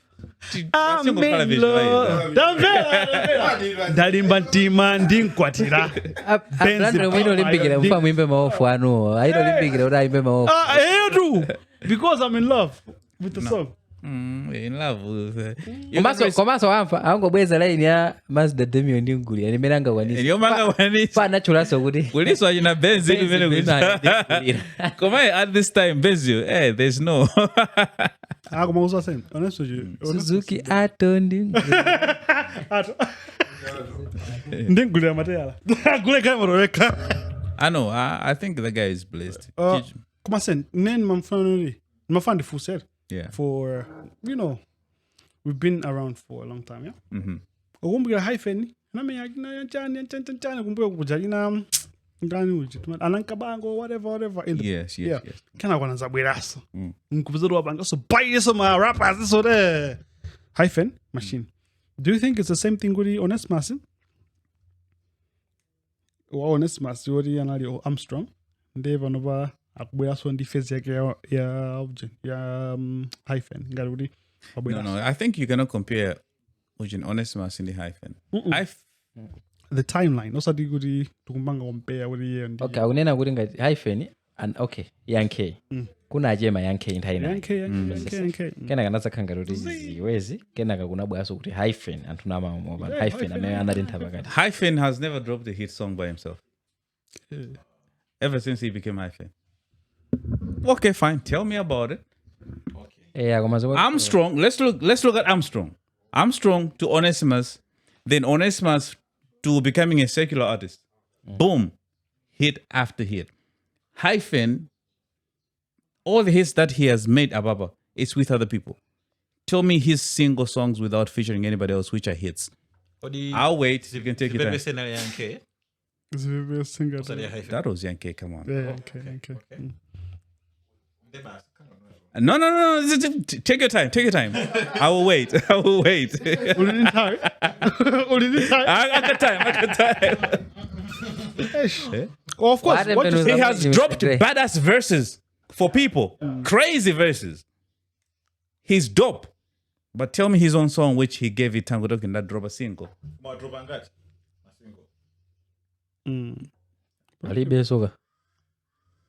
Yeah. So maybe something anaimba nyimbo ndi anthu. Waimba nyimbo sabu ndi anthu. Didolo kwambiri I cannot take away credit from Yankee. We respect that guy. Yeah. Komano Yankee was the guy who was hungry and he made music and Yankee and all the album First Impression is still legendary. Best, yeah. It's one of the best albums. But Hyphen is that guy who could balance things, work, maybe family, and this and that, So when you need him, he's gonna go there. Okay, you want me? You want me to show you stuff? Good. Okay. You get it? Why Onesimus? Onesimus windu Onesimus. Onesimus is like, okay, guys. Ndikuoneseni zimene mapanga ndimene ndimathera. He's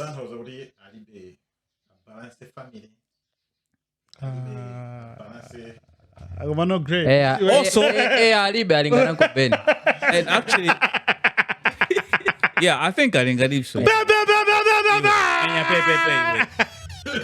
Onesimus mukuzwa kale. Hambo la siso naye. Nkazi anamuthawa. Anyamata mene uja kwe nkazi wa uja. Inuso nkazi nkutawani. Say menya ni tugena kwe. Himenya mankazi wanko ben.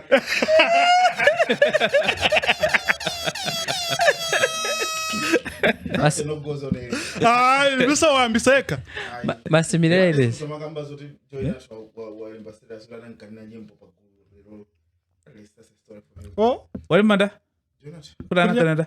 Akulongosola panga justify kuti wa anthu amanena kuti nakanena nyimbo ndi alemba list ya anthu amene nakanena nyimbo. Bensam musolimo. Alibompo.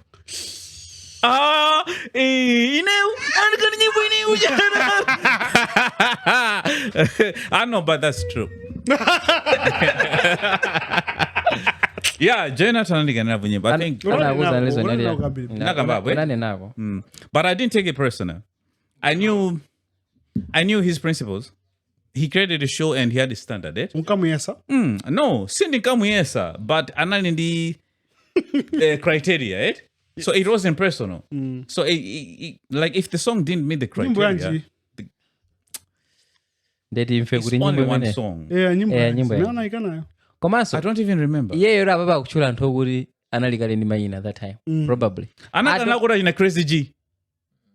Anakana komano mkrizi. zimene ufotokoza sokuti apopo Anakana probably walemba list ya anthu okuti inuyo Mayina akale. analikali ndi mayina kuti sikuti popeza ndaukanilana ina kheri yonosadziwikano it's not person fani nakanirakonso anthu Anthu okuti amayina. waziziwa I also wasn't offended because I understood how he was operating.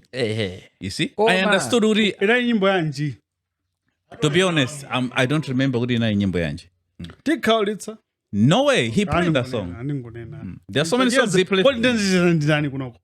Ndikavama ndoyiza ndino ndizizana ndani. Situ kunena kuti nangatiname kuti bebe. Ndemukuya jani. Mr. Show imbango you encourage chilungamo. Ndeti kamba kunama siti. Kunoko zobeba sikweni kweni. Kunoko chilungamo Kunama sitinga. zobeba sikweni kweni. Kwaopita ku podcast ya Bridget Nathu. komano Because kupita randira na siti. ase ma criteria I respect you, Nathu. ma criteria yake salopena amadziwa yekha anyway tizisiye pompo No, it's his show. zimene ukuzazo Kono ngati ife opanga. kodi akati ishoro azilemba kuti nyimbozo ndi Ndimafuna chakuti. Cause ine ndikamatumiza eti. Imani, Ndapanga chakuti. Let me tell you something. If you have a club, amakweka chisaini pakhomba. Amene baja. Asunduziyo. Rights of admission is ya? nde ukuledi yotwana mazonezo No, it's the same. Good to know. Zimakhala manja mwa ina ika ujena club. Come on, that's what I'm saying. The owner of the club doesn't have to justify kuti ino situ kufunani kuti mulowe. Chifajani. Because it's their own club. No. You know, I've been to clubs. I remember the time napita kuja. komanso Pachapene pali uchi. wina akuiza katundu wa boma muiza mupanga compare ndi club Amwene, Made on Monday say aboma. Made on Monday is a brand that is attached to join Nathu. He created that show by himself. Ola say ku station manager, he was gonna get Made on Monday to another radio station. Bwino. Kwa panopa. Ase kuda wasobanja say. paro Rauro nde utantuza jana say. Say. Amene mamvera ujeni ABC radio. Transworld radio. Mlamva kwa Made on Monday. Yeah, munamene mu Capital FM. Mlamva kwa Made on Monday. MBC2. Mese ndaji nyamara. Mlamva kwa Made on Monday. All of 5 mobile. Tungolo.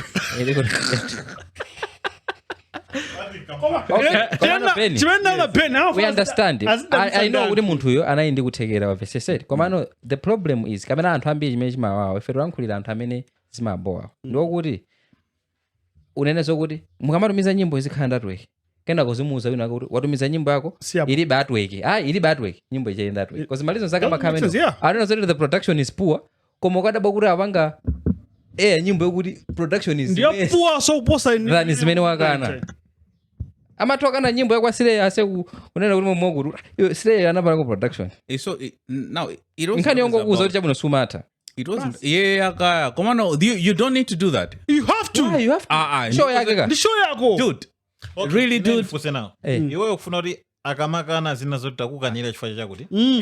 Tamva it hata muzo kuti ase nyimbo yako siabo sumata eti. Aka No.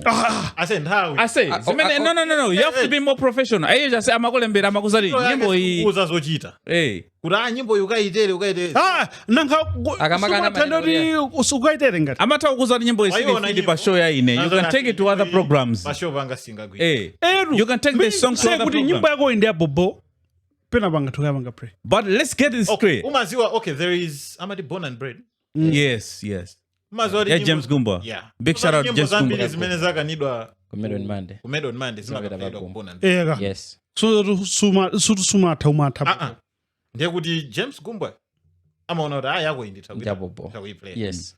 Joy Nathu amaona ase yako isikufika ma standards ene iya na ma standards akhe wamva zimene akunena uyu akunena kuti cause anthu ndikuze neso nandako email ya Joy Nathu anoti this song is substandard whatever ndo mazu wamvera nyimbo ndikupanga kompea nyimbo imene akuna ndi ya substandard ija yabwino somwe ndi yako ya substandard iwo madziwa bwanji kuti poitumizapo makhala okudziwa kuti hande kuti nyimbo yanga ndi yabwino wandifire kwa iye imakhala kuti nyimbo sina mwazi sina mslabe.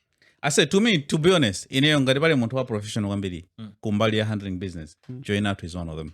Endi china chimene anthu ine awapande Ase, sikambeso za Leon. pen ase chimene mungapanga ndiyasire kamera iyi kumapita iyo nyimbo mngathozimisa zambiri. koma ndiyasire wandifire Yeah. kumapita nyimbo mwina over 100 zoti afuna apangire play pamene on manje sangama mpange review artist wina leso da say nyimbo yako isili boy for the best akumveka mbali imosi maya yeah koma no how imene ali great tamvera in as far as you're saying kuti nthawi imene alibe let's take it as an arts audition yeah akunena kukuza kuti mazi iweyo chakuti chilipo koma ichi sichilipo ntchito It's the yake same thing that he's Ntchito yake. saying. No, it's not.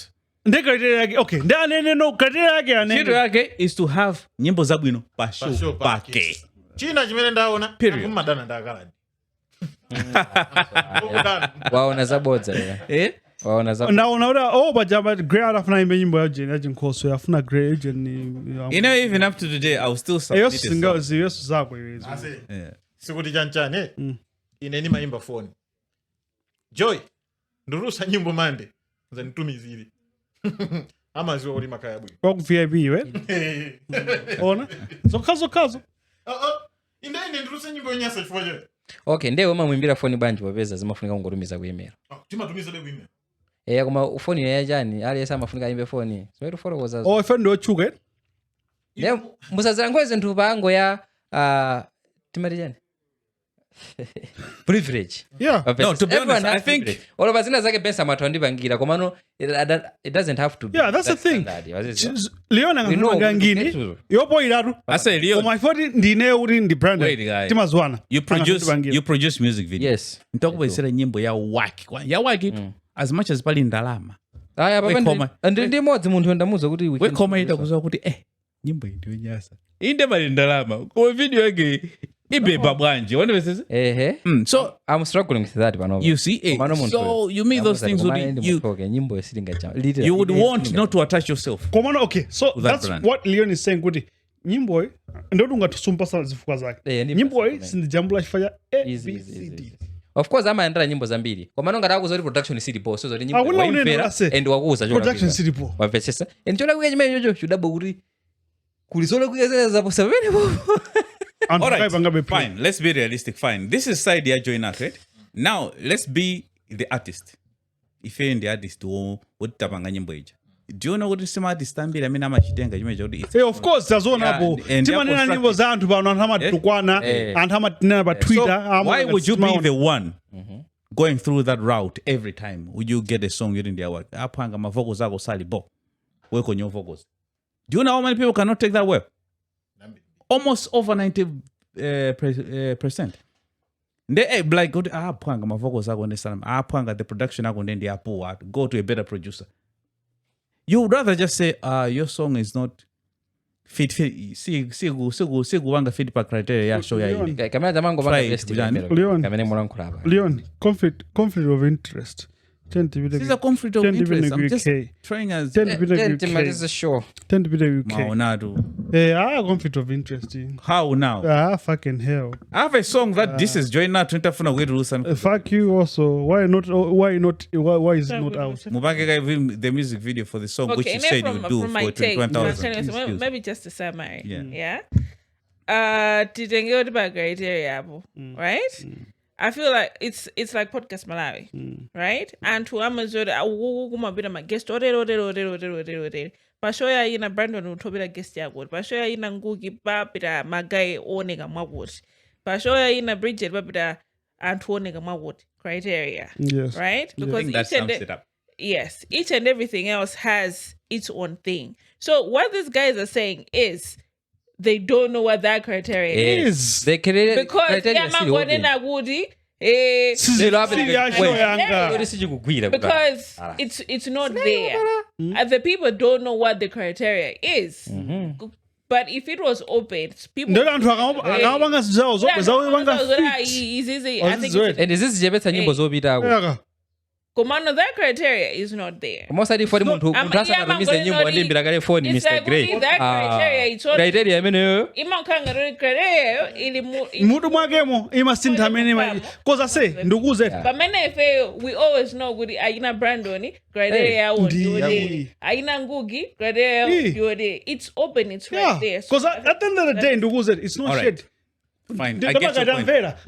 Ndani Joy ndisaname. Joy wapusha boys from the Yambiri start. mbiri so. Wapusha boys Yambiri yambiri. mbiri. And then we can never forgo that. Ndingine oti tikumvesa so that say wapanga anthu ena akachuka so for middle man. Komano we have to come to a point to say nzijamana zoti if we distribute music. Tindikere yatu. Ndero munthu akabwera say ndini nyimbo what's the criteria? Tumuzala say uzoyana criteria if in 5 pin. It doesn't matter what waimba kuti kwa irani. That's the criteria. Ngalibe 5 pin. Sibezeka papat for me. Fine. I'm just saying. You know what I'm saying? That's one of the things. Why should I send music to a guest game? Let me tell you something. No, don't tell me something. Why should I send to a guest game? Answer that question. Okay, before Ben. Ndikuze net artist aliyesa kama tulusa nyimbo. Ye kama yona ndo waifira. So olo Joy atannazo kuti ndikufuna nyimbo zoti production izikhalapo, mavoko zanu azikhalapo, chanchani chizikhalapo. Otumiza amona Amaona ngati apanga fit criteria. Yeah, Tamvira. Great, Tamvira. Relax. Listen to what I'm saying. Uratu upange state, maybe 3 things. Yeah. Nyimbo yako kandi artwork. 2, nyimbo yako igwena kaa mwina 3 minutes long. Ika less than that, that's not a song. Imeninga bange basho ya ini. 3, nyimbo ya ine hazijambula pledge. Do you think mtu ndakajambula kwa Grey ngakhala ya ali producer ngalekeza kuntumizira agent? No, but No. We have to be honest. Because by like is straightforward. But- if you're saying this is substandard, you know, I think inendo kukumvesesa. Do you know why kukosoma they record every track? Kuri ndi nyimbo. Ukwaza kuimba china chijose. Kuti andaimba iweyo lero longozuka. Ndukasiya kusoma. They are going to register it. They are not going to disqualify it. You know why? Because of the same issue tukubanga fight. makarere ndosiyana. My criteria mafuta. You remember the time there was a hit song, Chan, I'm a God. Yanda. Me, I'm a God. Me. That song was a hit song. Do you really think muntu ujaga nakadu wakutengera flash drive ndikukupasa iwe kutamvera nyimbo iyi ndikufuna ndiyituluse nzako ukanapanga proof?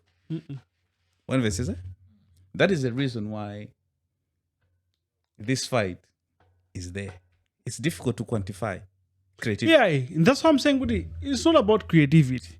What I'm trying to say is, nyimbo ya goi ndairandira. Let's say I'm a promoter. I get it. My point is, Joy Nathu knows what he wants. Ata nena zo, he cannot really make you understand because he knows it. No, himself. I don't have to understand. That's what I'm saying. I don't have to understand. ndipereka lizo nini omaliza Yeah. machannel I think in South Africa MTV based in South Africa Yeah, Nigeria somewhere there yeah we have channel O taina aga I went into that kuti ndiwerenge kuti kodi video kuti kapezemene bacha zimatani amwene sinkhaniro liboza muri mwachapa lighting mudziva kuti ndinaina twice speak Malawi kuno because literally Malawi inajambula ma video ena kuti ndabobo sameti maonera pene bacha koma even ma settings opangira export ama photocosa a channel O acha Yeah. it has to be this file of which maruka mapanga napita ku premiere kuja kwa esa setting imene imarutsa haru nyimbo imodzi ja nyimbo ya 3 minutes imarutsa ma GB kodi remene I think simapangidwa complex kuti ngati izijeka zikakhala kuti ndi konko koma osati kuti iweyo waziziwa chimodzi even Netflix imanena kuti minimum camera yojambulira ndi iyi waziziwa at least ma basics imene ayo koma amaoneka kuti yoja even ma basics iwo palibepo ninkhani kuti ayimvere uzipempherera kuti ayikonda kamene ayi asamakunamizire zinthu zokuti nizabobo kuti ayi chakufuta ndi chakuti morango norasi I say, show it was more of inali ya urban, right? So zimafuta kuti achina wiki said to make it ku list imene chayo No. majeno ena akeso zimavuta to make because eyo anapanga criteria abe yokukhuza bechamba and everything else he had his own criteria Zvinori. but you do have a point when you say anabwesa palibepo But why did he have to do that? tamvera timakamba pano pa segment yanu za MED poet tanambali yathu koma twesa panyani pa channel sakumanga play chifaya Minimum standards yo, anapanga. izi zomampasa 100% ownership show ndi yake atapita ku radio kwina eti ndakhozosamuka nayo show ndi yake whatever zomampasa 100 ujeniyo 100% yo man sizapo because MPC Chief. ndi aboma secondly ngati paka criteria yake pali ndrama chabwino azine kuti timachaja 10 pin ndrama zozi malo anthu amake tuone ngati kunchito kuja sizivuta kuti amadya ndrama ona so what I'm trying to say is ineyo ngati noti Barawa. anthu awawo azapanga audition all right kulowera kuti sindikukuziva Hey, mukuoneka kuti enanu mulipita Iwe- ndimayimba uyu ndi hater ine ndimayimba twankula ndandoti sindimayimbatu komano people can relate kunjako ndimayimba ine ayo ankaimba nyimbo yako ndinayo betu chota eh I chota say, please share yotawayo please share share pa WhatsApp phone yako emazabedo I say share What I'm trying to say is, if I'm going to make my criteria in black and white, and I say no, at least you know why I'm saying no. Even if it doesn't make sense, at least if I say what I say, but the minority is banga check is into 4 is, because into 4 is, banga check is into that. Chimosu no banga check. Komana That's ineyo, how I'm playing to be honest, if I had a show and I created the show, my concept, everything is under me. Simungano zezojita. Anyway, let's move on. Iwe ufuna joy azublela nyimbo. I say, Aye. mwina kana khala kale tu. koda anthu amene nyimbo za amalolo amakhala kuti wauza zochita ngati Amakhalu afuna yeye kuti Yeah, asange. amakhalu afuna.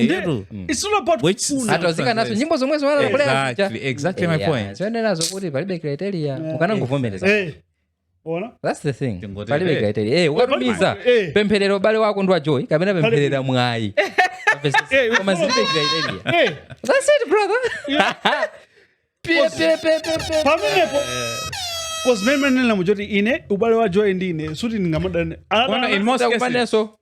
In most cases he wasn't basing on ubale. Ndebwe zimafana mbili yana kuti sakuzweka akupeza mwayi pamene pacha. I think Joy gives. I say Joy amatorenga 1 week asana pange kandi feedback. I say magaze ina kuti ndanyoni. They have had an opportunity to blow up a show manager. Chifukwa nyimbo zawo zimakhala. okay anyway let's move. Let's move. I think in Monanga really uyindo wako joy. Kandi ori Joy anagana po nyimbo yani walemba soba. Zoko janazo. ndi munthu wakulemba na ukanena imodzi atakupangira play 10 Zambiri mbiri ndi. kufira chani Dude, kule anotaka ndwa nyimbo 20 sina play loko limodzi dude, antama kukwira kuti wamulipira school fees from 1 to 8. Basuka ngojomba time imodzi munthu noyi pamene uchi. chisira ari wangojomba temu imodzi iwo kajomba temu imodzi ndo chisira Antama atasa kuyere kujomba kulipira fees itu. okay bwana kujomba kuti akulipirire wosapita No, kulipira fees kuti wangosiya usalipira fees one term. Ndoyipa samandithandiza kuti iwe wafika uje standard for chaine. But anyway, let's move. I say none of fun to be to UK. UK online show Birmingham. Yeah. We had Take chef whatever from Zambia. Okay. Chef, no, not just chef. Okay. KK. Tigrin. Ndi mutale Mwanza. Anapita soli nyao so Tigrin. Zabosa. Okay, whatever. But Tigrin is performing tonight. Go BICC, whatever. Yeah. So they went there. There was some drama going on. Yeah. Tigrin and Abzota Nawanga. Fuck off! Anakalipira ma organizers. I don't think I'm a fan. Kwazazira. I'm a fan. They check Alonda. I check Alonda UK. And I had to kwana. Per stage. Yeah. oh Yeah, bro. Yeah. So the first thing was panali my issues, eh? These are allegations Yes. from people from the UK, yeah? Allegedly. Chicken age amandani ndabumwe it's like pa TikTok. Amanna oti amanna zifukwa zaget. Amati show ina pangidwa advertise ku venue yamba ajiwiri kena kwemena kapangidwa ndi achitatu different from the two. Ntaona so pa ndani ujat matani Alice Alice talks. early stocks. Mm. Ananena kuti show ijaso mea ndanenela kuti inapangidwa advertise venue yamba anthu anagula matikiti kena kuona bziti asintidwa ta ma guys tisapita show venue ina foti venue yamba ija inali yaing'ono, so the second venue is bigger than the first one. Second venue anauza kuti sinapangidweso anthu apita second venue ko anauza kuti amaya azishow ija asipangidwa shift sidi kunoko venue ina ndi umene unachitikira event. One of the first dramas that happened was Murale Mwanza was supposed to be the MC show ija. She did not show up entirely. But she was in UK. She was in the UK because me anafika anthu amene anajambulisa KK Mutaleyo, Tigrin and Chef Makundo Sooneza. Chef, there's a number there from Zambia. You know? And mina sunga matistena. I'm not despising them. I'm just talking about the people that I saw. Now, kushow kucha. Imenelo gamba 9 woloko siku. Mantu amena une allegations yo. Show je number mawani. Yeah? KK anabanga before. I don't know if somebody else came in between, but then Tigrin anabanga before and azabanga interrupt 2 times. Jamuza la senta yadani. Yata. Benno kaklip kajaga fog off kamarani. Kamatuluka kuti it was because this guy was interrupting Tay. Wasn't how yet. Because people had a good time still, but there were concerns. One, the venue the excuse they gave kuti akusunta venue. Mina amasunta venue anasita sontengo wa matiketi. Amanoti yapa jendojeba compared to the second one. Yeah. Koma the second one to the third one. And amenali ku show ya third one it. Angatokwana ku first venue allegations that. Angali ku third one kucha. Ku third venue kucha. Angatokwana ku first venue. Now people are mad with the experience made mabangidwa promise. This means naidika zosiana. You know, that's why people were justifying the folk of yani ya Tigrin. Ya Tigrin oja nabanga po magoti. And when I'm uri muraisana bwere whatever. Now the blame is on the organizers. To add on, time in manva report mendune nai. Ndori Tigrin linzake okay because tukamba santa umanaiko. Anasa na malizidwe majani. Masala. You know? So I said in post today, mageza udigira masala leo. Time in here, what's that about? Right? It could be different right now. Komano, a tag as we are recording. I mean, I went no banga before. Can you know it? Today. Yeah, little mazu. Ndio mageza anabwera. I went no cut up with that. Anabwera. I went la kukala. Kuma kubo sabe zitunzi twada karibu. Okay, good. Tag na menda ninya yake. Nzanga. Ewe kuzona bwanji zama performance at Diaspora. I think ukangana history kama issues even time ina lulu anapita ku America kuja pana isoti nkane. JB anakamba. Good day man konesa ku. I think izima commented ma substandard issues along the way. So it lacks a certain level of professionalism. You cannot book for a venue and along the way you switch from the second venue to another venue. Yeah. It's crazy. Yeah. Even the customer experience by anyone that sees it. Because Antonio Sama don't worry. You know how my event I'm a bar. There's no bar. You see, so because you really need to cater for your fans, right? As experience they are there for the show. They should also have a good time. Maybe there's food, there's good drinks. Also, show, but they should go there and have a good time. Also, show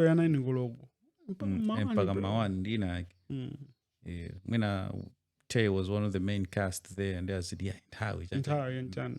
something that is not really. So one of the things that I wanted to point out was, you remember how Vinny videos on Abito UK, I mean America, USA, and magic fingers.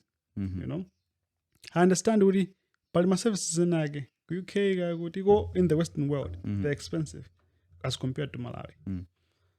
Ndaona kuma events mbili. Ntainake manamba ndinganavaya kuja anakaimba. Koma no mene maonekera stage chan. But also show imedi mapanga kuti Malawi kunoko. Meaning to say kuti magame na kutana tingi kunoko amata. I understand ngini ya manja kusai tuze madula. Yeah. Why not invest in somebody that does ngini ya manja kumalawi kunoko? Cause umene koko ingatamona ngati kumpasa draw yepa koma to them it's ndama yabo compared to ndama mina mapanga kunoko. Why not invest in these people? Let's say ndi Bensam Entertainment in the US. Mzasoya ndukusaina ngati events manager ku Bensam. Uzendera salary chabuno per month which is cheaper than wouldn't zuba sa drama zambi after event.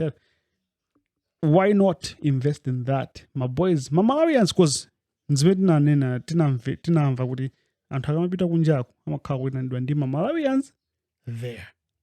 For the audience here, Yeah. Malawi. Sidnafike point yoti kumaitana anthu okapena anthu maitanidwa ndi anthu akumene koko chifoti sound yakunoko ayifika. You know, it's just me missing the Malawian sound, and I want an African or a Malawian sound to come to the US. I think it's also the same ngati mageza akapita ku South Africa to perform, eh? Yeah. Saji na wiki siyabaso anapita ku. Na napita South Africa, Kani zake zimakhala ku. Like when they're in South Africa, they are performing for Malawians that are based in South Africa. In South Africa, Not South Africans. in Like Malawi, South Africans don't give a with shit. that liking the Malawian sound. So I think quite now, minority and how abange invest in the whole ngari industry. Let's say events industry. They have to have everybody in the events industry. From Malawi, that they can afford. Because jaman hamana wambiria kumena napangira perform kujanchi mozo kapangira perform ku CDS ho, you know. That's why muta nzwena mana antred allegations uta. That's why mutali mwanza sana bange so show up. Kura no da venue neo singa bange zinzini mapanga. You know. So quite near it was a message to these people in accordance to these allegations that ngarara boza okay fine. Komano allegations amena na worry. Why can't you make your things up to par? It can't standard ya bo. Kama standard hapo ndodi tukupanga maki comparing To good events here. Because singana ori zagu UK because in zagu UK singaziziwa. You talk of show jadin kana ori sina zaze yake okay. It was a beautiful event. Anapanga mag minabwino ku VIP oyanjana kubanga compare yake okay manager. Ndi manager okay. Bulaso manager. vina show ya BSCC. API Kanka kwa Bingu Rico. Bingu. Rico nephew oje wampinga njiroje. Alright. It was a beautiful event as compared to the UK one. Nde muntu oti timampanga celebrate kunoko tikumalolela kuti we are going to fill 1/4 of the Bingu National Stadium. Bizoda ubida kumaka panga perform kuchipasula ya UK. Money is money, chief. No. Money is money, yes. Come on, no. Presentation. Because now, could even stand how many now kumene kufila. Anga tuona kai presentation. Oh, okay. This one. Yeah, when I was having down, odi bwana chambulisa video. I went and did nyao down. Masa ndi manager Jen Jamadian. Wana chinyao jenja ku chakunja konko kabena chakuma. Damage ka sinduziwa. Sa anamana ndike. Wana chinyao passport. Anamana ndike okay. Chinyao cha passport kupita nacho. Anamana ndike okay. Hata zomula jara. Zomula jara ndike okay. Chinyao chili ndi visa say. Yeah, okay. You know, so it's one of those things with him. In as far as we are Malawians doing art, can respect no collab. You know, men mabangira respect unoda Ben. Ntandi ndubanga event ndimilane Ben. Even though we are friends, kwa singabanga zinzo substandard. Kuli wezo kubanga embarrass. You know. In as far as kanduba sa 1 million kwa record in stage yagwe boy ngatondu sa the Brandon. Is ngobangira for the drama in Japan. You know. So Malawians in diaspora do better. Kwanza bina wake kama nikunja kuja mala madura. Edu mala madula zinthu zimadula. Uzoji madula kwambiri. Leba yanthu amene amapanga ngene. So that's why I'm saying you can invest in people that are here. But if you're profit oriented, if you're a business minded person, I think you can go bit about it. Sneakers also. You go bit about golf club. Yeah, golf club. Take I say inendo kuzen man pen. golf club ya UK bas ngini take. Iteke. Uona uruvanga and anka BICC. Man pen to kuzen. Yeah, I'm disappointed because to the point where Tiger Nimpanku has been in the game for a long time. Despite being in the game for a long time, Nimpanku he was pushed to that. Yeah. To my saying. Asenga take green ana figure for your bank update Wikipedia. No. So to my saying it, is not professional. Komano, he was pushed to that. He was pushed to be unprofessional. Why? Murare flew all the way from Zambia to UK. Did not show up. What did you wish you Bobby? They're still dating. Mutala na haga nandi okay. Mutala na haga ndi okay. Na mguya na nkosi chabu.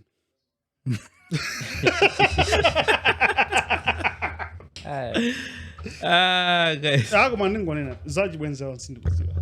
Kuma no mutale sana pit. She did not show up. Pastage sana gwerebo. MC ndana ndani. But she was in the UK. Imagine. This is the MC in that. Mina je mandota. Kumene. Na mena kamuza tai green you know. Yeah, so at the end of the day, my events in Malawi or wherever, guys, let's just discuss the couple. You know, I remember I saw Namadingos in Mozambique. It wasn't a bad set, you know. It wasn't the best set. Best really mouth because Namadingo abanga perform in the Europe. Yeah. Komano suti image ndio ipa. That's why he was vibing. Of course, not so long ago he was in the USA. Exactly. So ndizimene zozoti Namadingo ndi brand ambassador wa FTH. Amaenda ndando. Masera amene akhala no za mvanizi suti nzabwino kuti chanchane. Komando ndiza stand the mina afuna yeah. And it works. You get what I'm saying? So I think as events organizers, wherever we are, we have to make sure we stand the culture. It's art. Art is expensive. It's man what you already to region your boy already could be go my fans and be art here. But I also wish they had something to say right now. Because considering bringing all those people to the UK is costly, and we also have to condemn the effort of just ferrying those people from Malawi to there. Yeah, making sure all the visas go through. Obviously. So it's not nice. Of course, the president is dead. Would you move him? Move him, should have bobo. End product. Just because of technicalities. It's not nice. It's not nice because now arts in general would do kind of you know. Otherwise, you know, from me. They made sure that Jambrisa stones is a bow. It's a high quality. Stones in there. Lighting in Nigeria, abange Johnny investor Jaweraja. Alinayo UK. Yeah, you know, Jindisa Poegis as it wants to do Ango Bonya soon. You say it can one as it was. Of course, I'm not ready. So yeah, it's one of those things, man. From me, the one and only Brandon Jones. It's been Podcast Malawi. I didn't go to the barber shop. Lehobof. That's why I'm wearing a Dulak. What's up? It's your guy, Hamborasi. Give me some time. I'm gonna go some great. Baby, I know things you got.